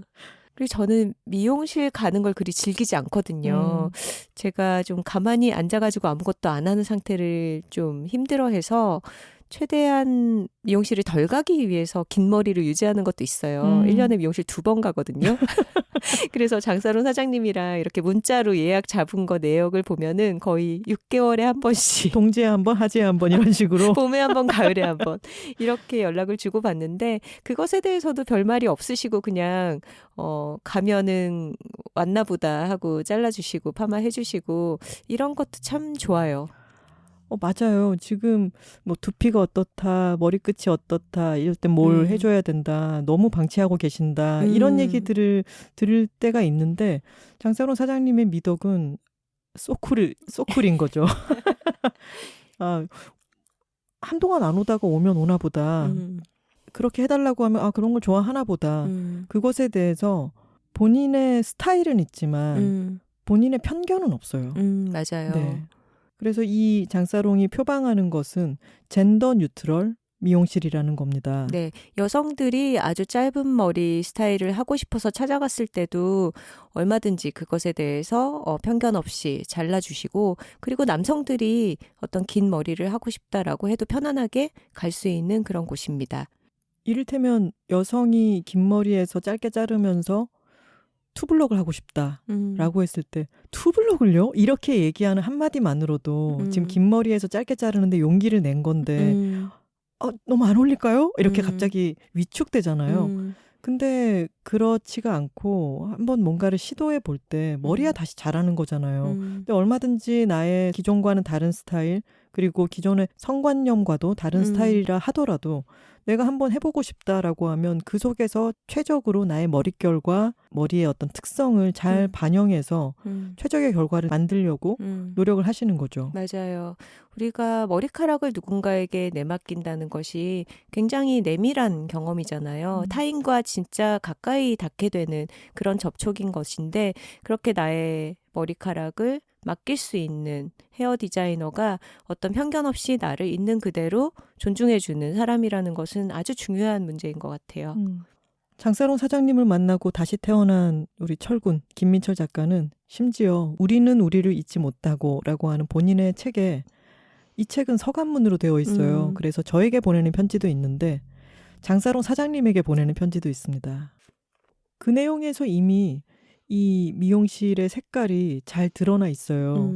이게 어떤 내용이냐면 김민철 작가가 여행을 가서 그 여행지에서 생각난 사람에게 편지를 한 통씩 보내는 형식이거든요. 네. 근데 김민철 작가가 남편과 함께 포틀랜드에 갔다가 어떤 포스터를 발견하게 됩니다.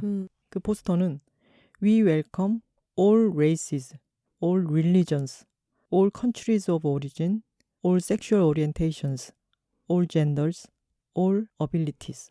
We stand with you, you are safe here. 번역하자면 우리는 환영합니다. 모든 인종과 모든 종교와 모든 국적과 모든 성적 지향과 모든 젠더와 모든 장애인 비장애인을 우리는 당신의 편입니다. 당신은 이곳에서 안전합니다. 라고 쓰여 있는 포스터를 포틀랜드에 여행을 갔다가 발견하곤 반가웠던 거예요. 이 포스터 자체가 장사롱 사장님이 포틀랜드 여행을 갔다가 발견하고는 너무 좋아서 제작을 해서 본인의 미용실 앞에다가 붙였던 내용이었던 거죠. 맞아요. 그리고 주변에도 좀 나눠주셨던 것 같아요. 그래서 우리 친구의 바였던 바르셀로나에도 한참 붙어 있었잖아요. 맞아요. 그 김민철 작가의 글의 뒤쪽에 가면은 포틀랜드에서 느낀 것에 대한 이야기가 나오고 가는 곳마다 그 포스터가 붙어 있는데 김민철 작가 남편이 이렇게 얘기를 하죠. 이 포스터가 별거 아닌 것 같은데 이게 있는 곳에서는 안심을 하게 되네? 라고 말하는 부분이 있습니다. 아까 얘기한 것처럼 저도 미용실 방황을 할 때 이분이 어떤 생각을 갖고 있는지 내가 어떤 머리를 원했을 때 어떻게 반응할지 이런 걸 모르고 그리고 선우 씨가 대형 미용실에 갔을 때 약간 취약한 상태에서 여러 지적이라든가 이런 걸 듣게 되는 불편함 그리고 그것은 좀 위축시키죠, 사람을. 맞아요. 네. 저의 경우에는 얼굴형이 한국에서 예쁘다고 일컬어지는 그런 동그란 계란형이 아니에요. 턱이 굉장히 발달을 했거든요. 루시 리우 스타일. 근데 저도 지금은 그냥 제 얼굴에 적응해서 나는 원래 이렇게 생겼지 뭐 하고 편안해졌는데 뭐 20대 때만 해도 여러 가지로 외모에 대한 평가나 지적을 많이 당하고 그러다 보니까 헤어스타일로 이 턱을 어떻게든 조금 가리거나 감춰야 한다 이런 생각들도 조금 했던 것 같아요. 그리고 제가 그런 생각을 하기 전에 머리를 자르러 갔을 때 손님은 턱이 이렇게 저렇게 생기셨으니까 라고 하면서 어떤 스타일을 말리거나 권하거나 이런 거를 많이 들었었죠. 아니면 그럴 때도 있죠. 그러면 턱이 더 도드라져요. 라든가 그런 맞아요. 본인은 위에서 하는 말이지만 더 그 부분을 신경 쓰게 되는? 네, 나는 이거를 하고 싶은데 그거를 말리면서 나의 외모의 어떤 부분을 부각시켜서 언급하는 그런 상황들이 많이 불편했는데 그럴 걱정이 없이 갈 수 있는 미용실이라는 게 강력하게 추천드리고 싶은 부분이고요.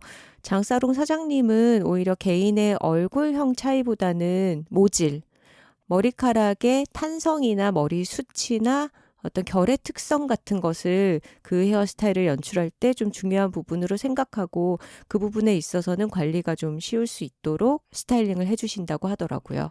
그리고 이 말씀을 덧붙여야겠네요. 저희가 여둘톡에서 여둘 애드로 말씀드리는 것은 대부분 국내 어디에 있든 구할 수 있는, 주문을 할 수 있는 그런 제품들이 대부분이었는데 이번의 경우에는 서울의 한 곳에 있는 작은 미용실이어서 전국에 있는 톡토로 분들이 오실 수는 없잖아요. 그렇죠. 그 부분은 양해의 말씀 구하고요. 네, 언젠가 한번 내가 스타일을 바꿔보고 싶다 내지는 지금 다니는 미용실에서 어떠한 불편함이 있다라고 느껴지시는 분들은 좀 천천히 시도해보셔도 좋을 것 같습니다. 그리고 사장님의 인스타그램이나 유튜브를 보고 이 미용실의 스타일이 이렇구나 파악을 해보실 수도 있겠죠. 1인 미용실인 만큼 반드시 사전 예약이 필요한데요. 예약은 카카오톡 채널 추가로 하시면 됩니다. 그 방법은 미용실 인스타그램 계정에 들어가서 팔로우를 하시고 프로필에 적혀있는 카카오톡 친구 추가를 하시면 되는데요. 계정이 인스타그램 장살롱 2011이에요. JANGSALON 숫자 2011입니다. 여기 들어가시면 다양한 헤어스타일의 포트폴리오도 보실 수가 있고요. 프로필에서 원하시는 정보들 얻을 수가 있습니다. 사장님 톡토로십니다. 여둘톡을 듣고 듀오링고도 하시고 운전도 시작하신 그런 찐 톡토로시죠. 개인적인 얘기를 원하지 않는 분들은 여기에 장사롱에 11년째 출입하면서 서로 한마디도 하지 않은 그런 단골도 계시다고 해요. 그래서 나는 미용실 가서 말 시키는 거 질색이다 하시는 분들은 그냥 말없이 머리만 하고 나오실 수도 있고요. 톡토로시니까 사장님이 같이 여둘톡 얘기를 나누실 수도 있겠죠. 카카오톡 친구 추가를 하시면 거기에 다양한 헤어스타일링에 대한 비용도 안내가 되어 있는데요. 남녀 동일하고 컷은 4만 원. 애드에서 이런 것을 안내드리니까 또 되게 쾌감이 있네요. 파마, 일반 파마 12만 원, 열 파마 18만 원이라고 합니다. 그리고 이 미용실의 어떻게 보면 가장 큰 특색이라고 할 부분을 말씀을 드려야겠어요. 이곳에는 스타가 있습니다. 그 스타의 이름은 장두부입니다. 네, 사장님의 반려견인데요. 같이 출퇴근을 해요. 사람을 너무 좋아합니다. 그래서 사실 아주 자그마한 강아지이기 때문에 개를 좀 불편해 하시는 분들에게도 크게 부담은 되지 않는 그런 작은 강아지인데 개를 좋아하시는 분들이라면 거의 일석이조죠. 가서 굉장한 개이득이죠. 머리도 하고 두부랑도 놀고. 그리고 머리를 감는 의자가 있으니까 거기에서 이제 몸을 젖히고 있게 되잖아요. 그러면 두부가 뛰어 올라와서 배 위에 있습니다. 네. 그러면 그대로 이제 이쪽 자리를 옮기실까요? 하면 얼결에 이제 개를 안은 채 그쪽으로 가서 앉게 되죠. 그러면 네. 사장님이 아무렇지도 않게 왜 두루는 망토 같은 거 있잖아요. 보자기 같은 거. 그거를 씌우시는데 그러면 두부가 그 안에서 편안하게 가만히 있다가 꾸벅꾸벅 자요. 그러니까요. 그 무게감이 너무 가볍고 사랑스러워서 그냥 강아지를 안은 채 머리를 하는 것이 또 이런 큰 기쁨이구나 하는 걸 느낄 수가 있는데 약간 상처가 되는 부분은 뭐냐면 이제 다음 손님이 조금 일찍 오신다거나 하면 저는 잊혀집니다. 아, 네. 두부는 레드벨벳 같은 그런 아이죠. 새 것만 좋아해요. 근데 두부는 그럴 법도 한 게 기사도 난 강아지거든요. 네, 예전에 강동원 씨가 강아지를 안고 사진이 찍혀가지고 굉장히 화제가 됐었어요. 왜냐하면 미남 더하기 귀여운 강아지 이거 최고의 미견. 최고의 조합이잖아요. 그래서 그게 정말 연예 기사가 뜰 정도로 화제가 됐었는데 그 직후에 검은 사제들 기자회견에서 강동원 씨가 그 질문을 받은 거예요. 그 강아지랑 사진이 찍혔는데 잘 키우고 있냐. 그래서 그 개는 내 강아지가 아니라 술 마시러 갔다가 옆 테이블 여자분의 개였다 했는데 그 강아지가 바로 장사롱의 장두부입니다. 여러분 강동원 강아지 이렇게 검색하시면 바로 나오는데요. 두부 사진을 볼 수 있어요. 여기 지금 헤드라인이 강아지 사진? 내 반려견 아니야. 암컷이라 그런가 너스레. 사진 출처 배정남 인스타그램.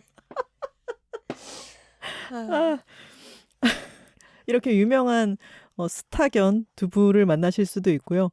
최근에 머리를 하러 이제 장사롱을 방문했더니 또 다른 강아지가 생겼습니다. 맞아요. 요즘 친구의 강아지랑 또 같이 두부까지 데리고 두 마리를 건사하고 계시더라고요. 근데 너무 신기하게 이 두 번째 강아지인 지동이 두부보다는 약간 몸집이 더 큰 갈색 아이인데 이 아이도 두부랑 똑같이 사람을 너무 좋아하고 그리고 샴푸할 때 배 위에 있습니다.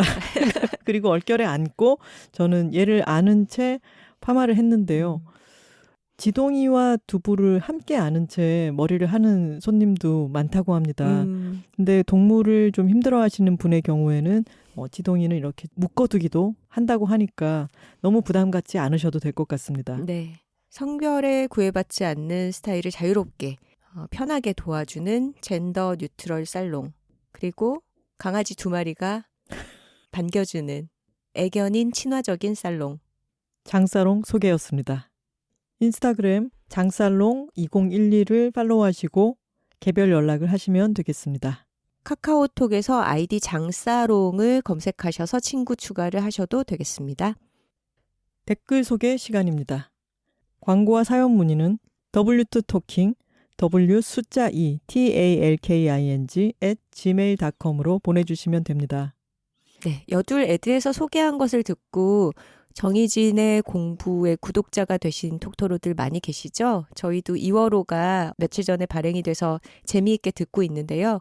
거기에 하나 씨 이름이 언급이 됐더라고요. 김하나 선생님으로.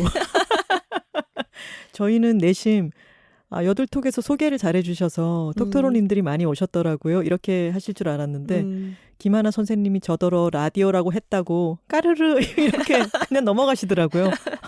살짝 서운할 뻔했습니다. 농담이고요. 이번 2월호도 아주 흥미진진하게 듣고 있습니다. 첫 번째 주제는 나이 듦에 대해서 우리나라에서 갖고 있는 여러 선입견들, 그런 연공서열 이런 것에 대한 정희진 선생님의 생각이었는데 통쾌한 점들이 있었고요. 네. 또 이어서 용산통신 역시 재밌더라고요. 저는 일단 거기까지 들었습니다. 네, 저는 영화 이야기를 먼저 들었어요. 지난번에도 머니볼이랑 두교황 이야기, 삶을 감당하기 힘든 사람들의 이야기가 너무 인상적이어서 영화 이야기를 들었는데 이번에 노인을 위한 나라는 없다거든요.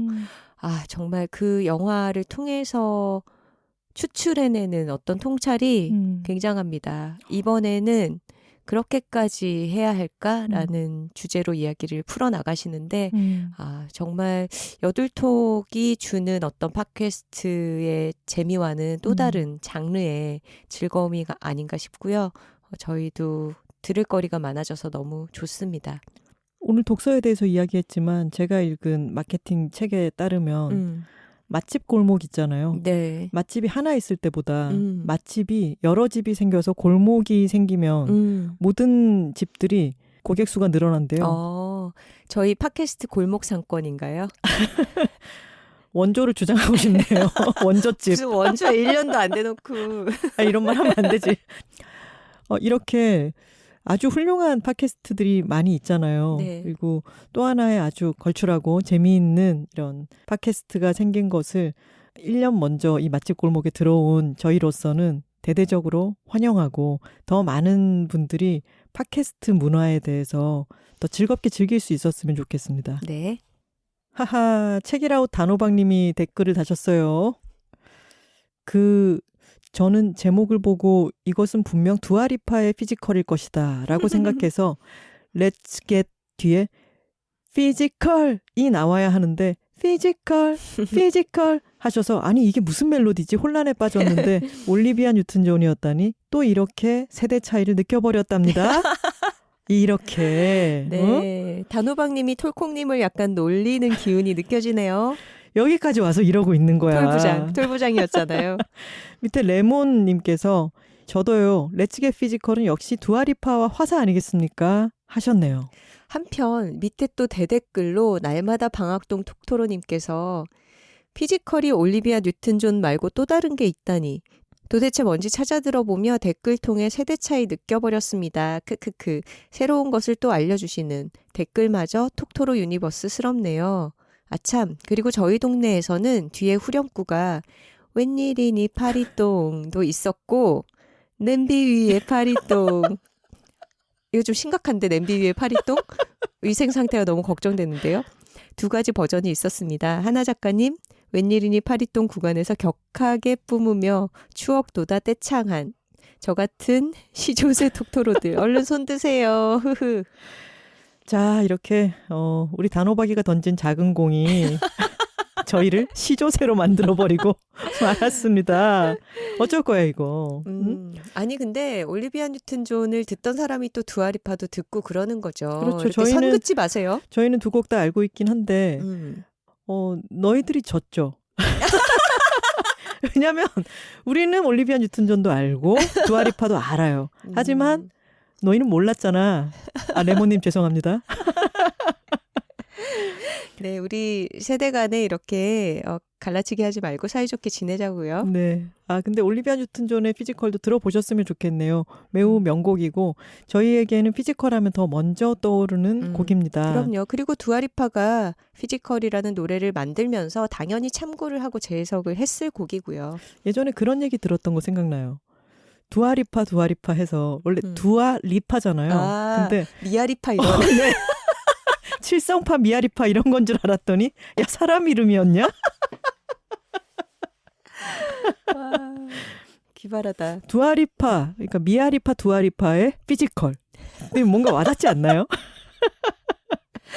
여튼 저희는 이 댓글을 보고 정말 요즘 세대에게 고전에 대한 교육이 참 없지 않았나 이런 통탄을 느끼면서 없다면 저희가 하면 되죠. 그렇죠. 그래서 우리 어린 세대들이 물론 단호박님도 어린 세대는 아닙니다만 더 보다 나이가 적은 세대들이 꼭 알아두어야 할 그런 고전들. 너무 좋죠. 그런 고전 이래봤자 옛날 영화라든가 그런 것들이 되겠죠. 저희가 좋아하는 저희 세대보다도 사실은 더 옛날의 것이 될 수도 있고 저희가 좀 더 옛날에 아주 좋게 보았던 것이 될 수도 있는데 그것을 소개하는 이를테면은 뭐 여둘 클래식 클럽처럼 그런 코너를 한번 띄워볼까 그런 생각이 들었습니다. 좋습니다. 레몬님께서 이런 댓글도 남겨주셨네요. 피지컬백 너무 즐겁게 보고 있어요. 얼핏 마초적 느낌이 물씬 나는 포스터를 보고 외모 지상주의와 말초적 자극만 가득한 프로그램일 것 같다고 넘겨 짚었는데 막상 보니 제 선입견을 깨더군요. 몸은 정신이 지배한다. 모두에겐 각자의 장점이 있다. 마인드가 다듬어지지 않은 몸은 아무리 다듬어도 멋지지 않다는 것을 배웁니다. 요즘 저는 밀리의 서재에서 8살 오디오북으로 복습 중인데요. 여둘톡 기다리는 수목금토 1월을 8살로 채우고 있답니다. 그런데 김하나 작가님은 연기력이 왜 이렇게 좋으시죠? 뻔뻔한 위층집 아저씨 연기를 하실 때 그 찰진 연기, 크크. 배운 성우님의 연기에 감탄하고 있습니다. 아유 고맙습니다. 윗집 뻔뻔한 아저씨는 제가 그 꼴을 직접 봤기 때문에 연기를 잘 할 수 있었죠. 선우 씨는 그 자리에 실감났죠. 없었잖아요. 10964849님께서도 오, Let's get physical 하면 저는 두아리파부터 생각나는데 원곡이 있었군요 라고 써주셨네요. 원곡이라기보다는 같은 제목의 곡이고 그 가사 부분을 공유하는 곡인 거죠. 맞습니다. 두아리파가 리메이크를 한 것은 아닙니다. 광주 무등톡토로입니다. 45화 앞부분만 듣고 피지컬백 1화만 보고 자려고 했는데 6화까지 달리느라 새벽 3시가 되고 말았답니다. 오랜만에 건강하고 흥미진진한 프로그램이었습니다. 2월 14일에 7화 올라오기를 손꼽아 기다리고 있습니다. 저도 젊어진다면 레슬링을 배울 겁니다. 와, 하셨네요. 이런 게 피지컬 백의 미덕인 것 같아요. 보면서 나 이 운동 하고 싶다. 이 운동이 되게 멋진 종목이었네. 이런 거를 생각하게 되고 시도해보게 만드는 거. 저도 요새 탁구랑 수영만 하고 있었는데 피지컬백 보니까 너무 무거운 게 들고 싶은 거예요. 쇠질을 하고 싶은 거죠. 조만간에 또 헬스장에 가야겠다 이런 생각하고 있습니다. 그흐스님의 댓글입니다. 피지컬백 끝날 때마다 장욱이! 하는 하나 작가님 반응이 너무 재밌어서 뭘까 했는데 저도 장욱이! 하면서 보다가 급 댓글 쓸어 들어왔어요. 크크크크 하셨네요. 저희도 이번 주에 5, 6화를 보다가 또 장욱이로 맞아요. 끝을 맺었습니다. 브리엔님께서 이번 회차 듣고 바로 피지컬백 정주행 시작했습니다. 스포츠에 관심 없어서 온 국민이 열광하는 올림픽, 월드컵도 안 보는 저인데 피지컬백은 너무 재밌네요. 하나선우 작가님께서 집어주신 포인트들에 주목하면서 프로그램을 보니 훨씬 더 재미있었습니다. 다음 회차가 너무 기다려져요. 그리고 선우 작가님 MBC 라디오 진출 축하드려요. 문학동네 웹진에 김원비 작가님과 서간문 연재하시는 것도 열심히 읽겠습니다. 하트하트 하셨네요. 감사합니다. 저의 근황을 너무나 잘 캐치업 해주고 계시네요. 고맙습니다. 땡땡이 한줌 톡토로님의 댓글입니다. 내가 여둘톡을 정말 사랑할 수밖에 없지 내가. 주변에 나 피지컬 백과 하면 엥 하는 사람들 뿐이었는데 심지어 주제로 다뤄주신다니요.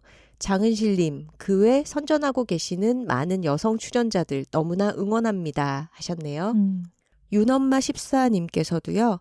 올해의 경거망동 개인 PT를 지르고 나오는 길에 피지컬백 추천해 주셔서 소름. 겨울잠 자느라 늘어진 몸과 마음을 다잡을 기회를 가져보기로 했습니다. 눈으로 열심히 자극받아 보려고요. 감사합니다 하셨네요. 호밀밭의 찹쌀떡님께서 저희가 지난번에 잠깐 얘기했던 여들톡 매거진 카탈로그 북이 되겠죠. 존버합니다. 하트 하트 하트. 각 지역 풀뿌리 특파원 준비되어 있어요. 해주셨습니다. 네, 반가운 얘기네요. 그런 여들픽 카탈로그 북 같은 게 있으면 그 사이에 이런 카피가 들어가야죠. 놀라운 돌파구. 하나 씨는 또 카피 생각을 하고 있네요. 저는 이걸 어떻게 배열할까, 중간에 뭐 무슨 컨텐츠를 넣으면 재밌을까. 커버는 뭘로 할까.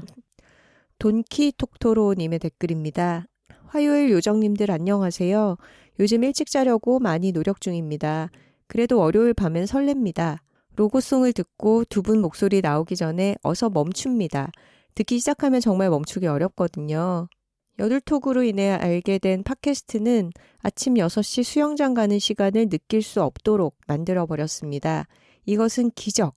걸어가는 것이 귀찮아 갈등 또 갈등하다가 자주 수영을 안 갔는데 요즘은 뭔가에 홀린 듯 벌떡 일어나 떡진 머리 상태로 귀에 이어폰을 꽂고 집을 뛰쳐나가죠. 귀찮았던 25분의 거리가 이젠 너무 짧아서 어서 수영하고 또 들어야지로 바뀌었습니다.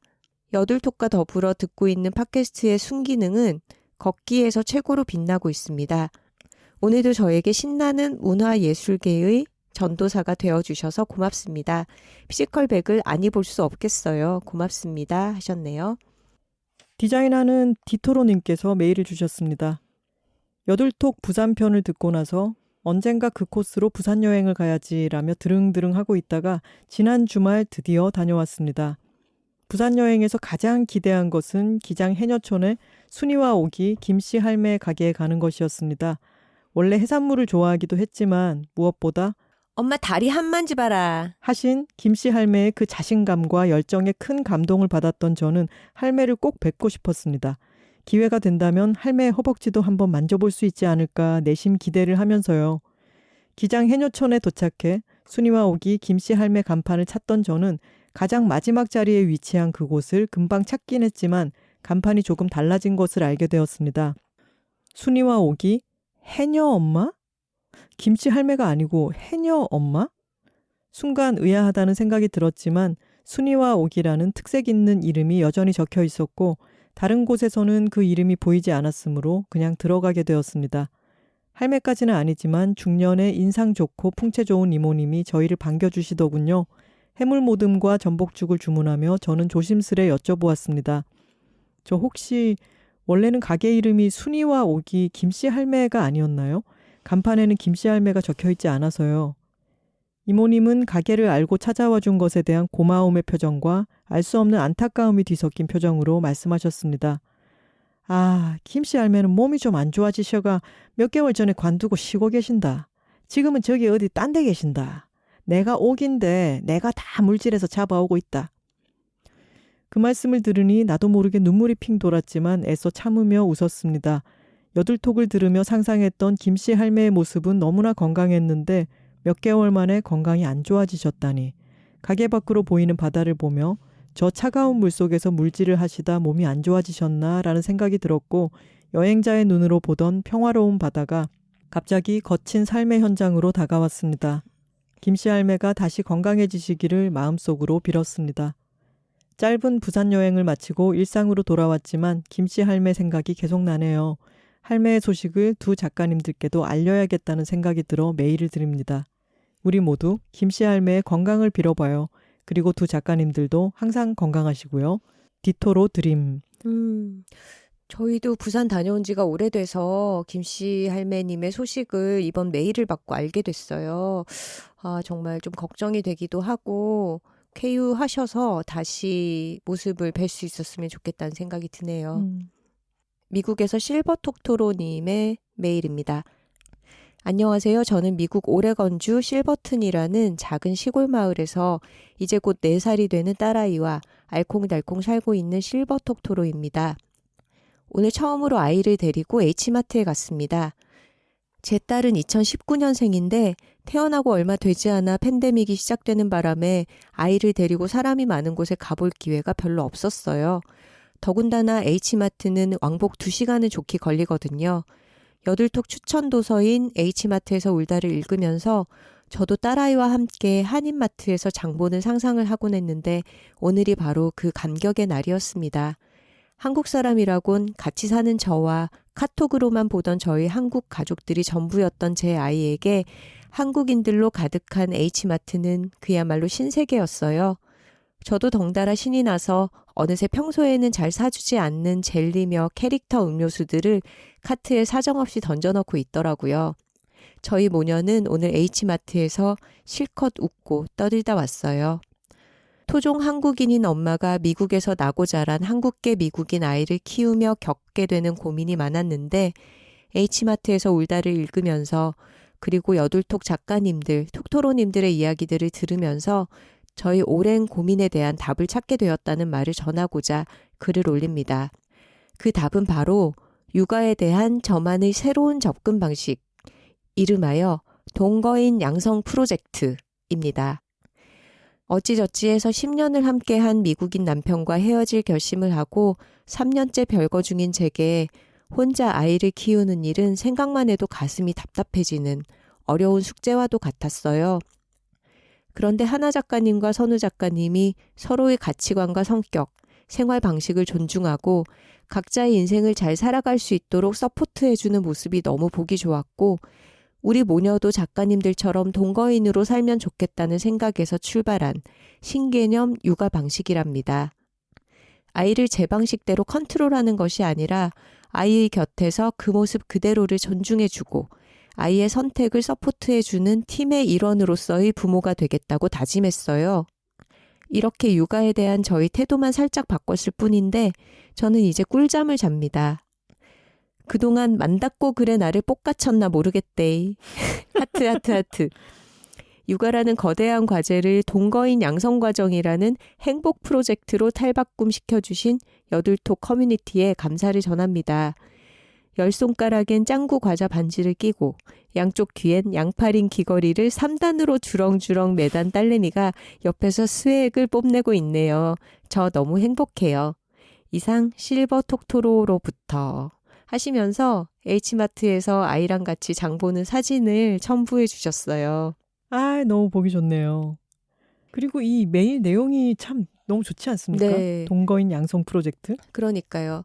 이것도 일종의 부자로 사는 법인 것 같아요. 육아라고 생각하고 아이를 혼자서 그것도 제대로 잘 키우기 위해서 여러 가지를 내가 책임져야 할 게 많다라고 생각하면 진짜 끝이 없죠. 그리고 그것이 현실이기도 할 테고요. 하지만 이렇게 나랑 잘 살아갈 수 있는 한 팀으로서 나의 동거인을 양성해 보겠다. 이렇게 마음을 먹으신 것 자체가 참 발상의 전환이고 쉽게 할 수 없는 일인데 대단하시다는 생각이 듭니다.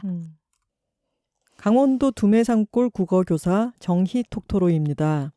안녕하세요 작가님들. 강원도 삼척의 홍정희입니다.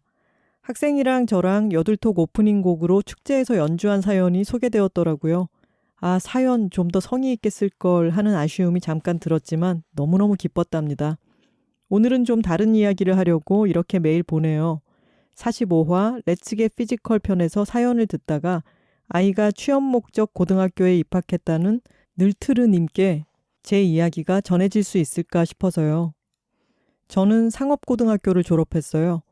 20대에 성실하고 재미있게 일했고 29세에 사범대에 입학해 30대엔 대학생과 임용고시생으로 공부하며 지냈고요. 40대인 지금은 중학교 국어교사로 또 희희낙낙하며 살고 있습니다. 공부를 꽤 잘했는데 가난한 가정 형편상 상고라는 선택지밖에 제게 주어지지 않았던 중3 시절에 혼자 몰래 많이 울었어요. 그런데 막상 상고에 들어가니 학교 생활이 참 재밌더라고요. 상고에서 취업을 위한 공부를 하고 일찍 온갖 자격증을 취득하며 또 친구들과 재미있게 지낸 시간들이 그때도 지금도 참 다행이고 감사하다는 마음을 품고 있어요. 20살에 취업해 좀 더 일찍 사회생활을 시작했을 땐 힘든 날도 많았지만 김훈 작가님의 책 제목처럼 밥벌이의 지겨움은 누구에게나 있는 것이니까요.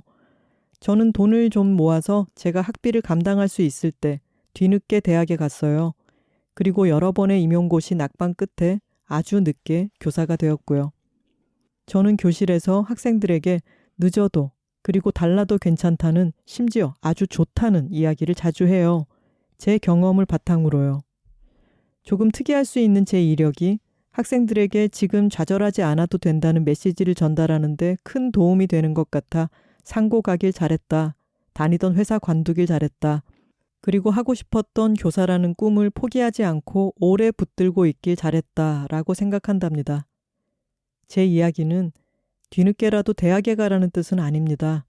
제가 만약 29세에 대학에 가지 않고 40이 다 되어 교사가 되지 않았다 하더라도 저는 제 경험과 그 속에서 느꼈던 희로애락을 말로 또는 글로 이야기하고 있을 것 같거든요. 감사하다고, 소중하다고, 잘 살고 있다고요. 늘트르님과 고등학생인 아이가 느낄 초조함을 저는 잘 알 것 같아요. 저도 불현듯 그런 불안이 밀물처럼 닥쳐오기도 했거든요. 그런데 분명한 건 우리의 순간순간은 불안과 초조만 있는 게 아니라는 거죠. 지금 불안했고 조금 있으면 옆에 있는 친구와 떡볶이 먹으며 후련하기도 하고 또 내일엔 여들톡 들으며 위로받기도 하고 어쨌든 우리는 순간을 살아낼 것이고 그 순간순간들은 아마도 우리 삶 전체의 비료가 될 거예요. 눈치채셨겠지만 저는 말 많은 국어교사라 중언부언 글이 길어집니다. 늘트르님과 자녀분의 경험과 고민은 나중에 꼭 누군가에게 희망이 되고 위로가 될 거예요. 결국 그 희망과 위로는 자기 자신에게 돌아올 거고요. 자녀분의 즐거운 학교 생활을 응원합니다. 저도 학생들의 즐거운 학교 생활을 위해 더 공부하고 노력할게요. 이상입니다. 하셨습니다. 늘트르님뿐만이 아니라 많은 사람들에게 굉장히 필요한 좋은 말씀을 해주신 것 같아요. 선생님 감사합니다. 저도 늘트르님에게 아이는 생각보다 강하고 어떤 걸 해봐야 다시 시행착오도 겪을 수 있는 거고 결국 원하는 길을 알게 된다 말씀을 드렸는데 저는 육아를 하는 사람이 아니잖아요. 아이에게 내가 어떤 선택을 내리는데 영향을 미쳤고 그 아이가 겪을 걸 생각하면 어떤 불안감이 들지 저는 상상하기가 좀 힘들죠. 근데 지금 학생을 가르치고 계신 홍정희 선생님이 본인의 삶을 얘기를 해주시니까 저희도 참 든든하고 좋은 조언이 된 것 같습니다. 네, 감사합니다. 그리고 오늘 글이 그렇게 길지는 않았는데요. 선생님, 많은 분들이 정말 긴 메일을 보내주시는데 저희가 사연이 좋아서 또 챙겨오거든요. 네. 근데 마지막이 되면 목이 갈라져서 네, 시간이 그리고 스튜디오 예약 시간이 다 되고 네, 이런 그래서 식이 결국 되죠. 마지막에 읽을 것들은 너무 긴 것들을 쳐내게 되더라고요. 그래서 저희가 소개를 못하는 사연들도 많이 있는데 네. 오늘도 시간 관계상 여러 메일들을 못 읽게 되었지만 꼭 모든 메일들을 저희가 읽어보고는 있다는 점 다시 네. 말씀드립니다. 그리고 가능한 소개해드리려고 노력하고 있습니다. 좋은 걸 좋다고 말하기 여둘톡 46화는 독서의 기술이었습니다. 여둘 애드는 편안하게 머리를 맡길 수 있는 젠더 뉴트럴 헤어살롱 1인 미용실 장사롱을 소개했습니다. 톡토로 뒤에는 여둘톡이 있고 여둘톡 뒤에는 톡토로가 있습니다. 저희는 다음 주에 다른 주제로 돌아오겠습니다. 화요일입니다. 감사합니다.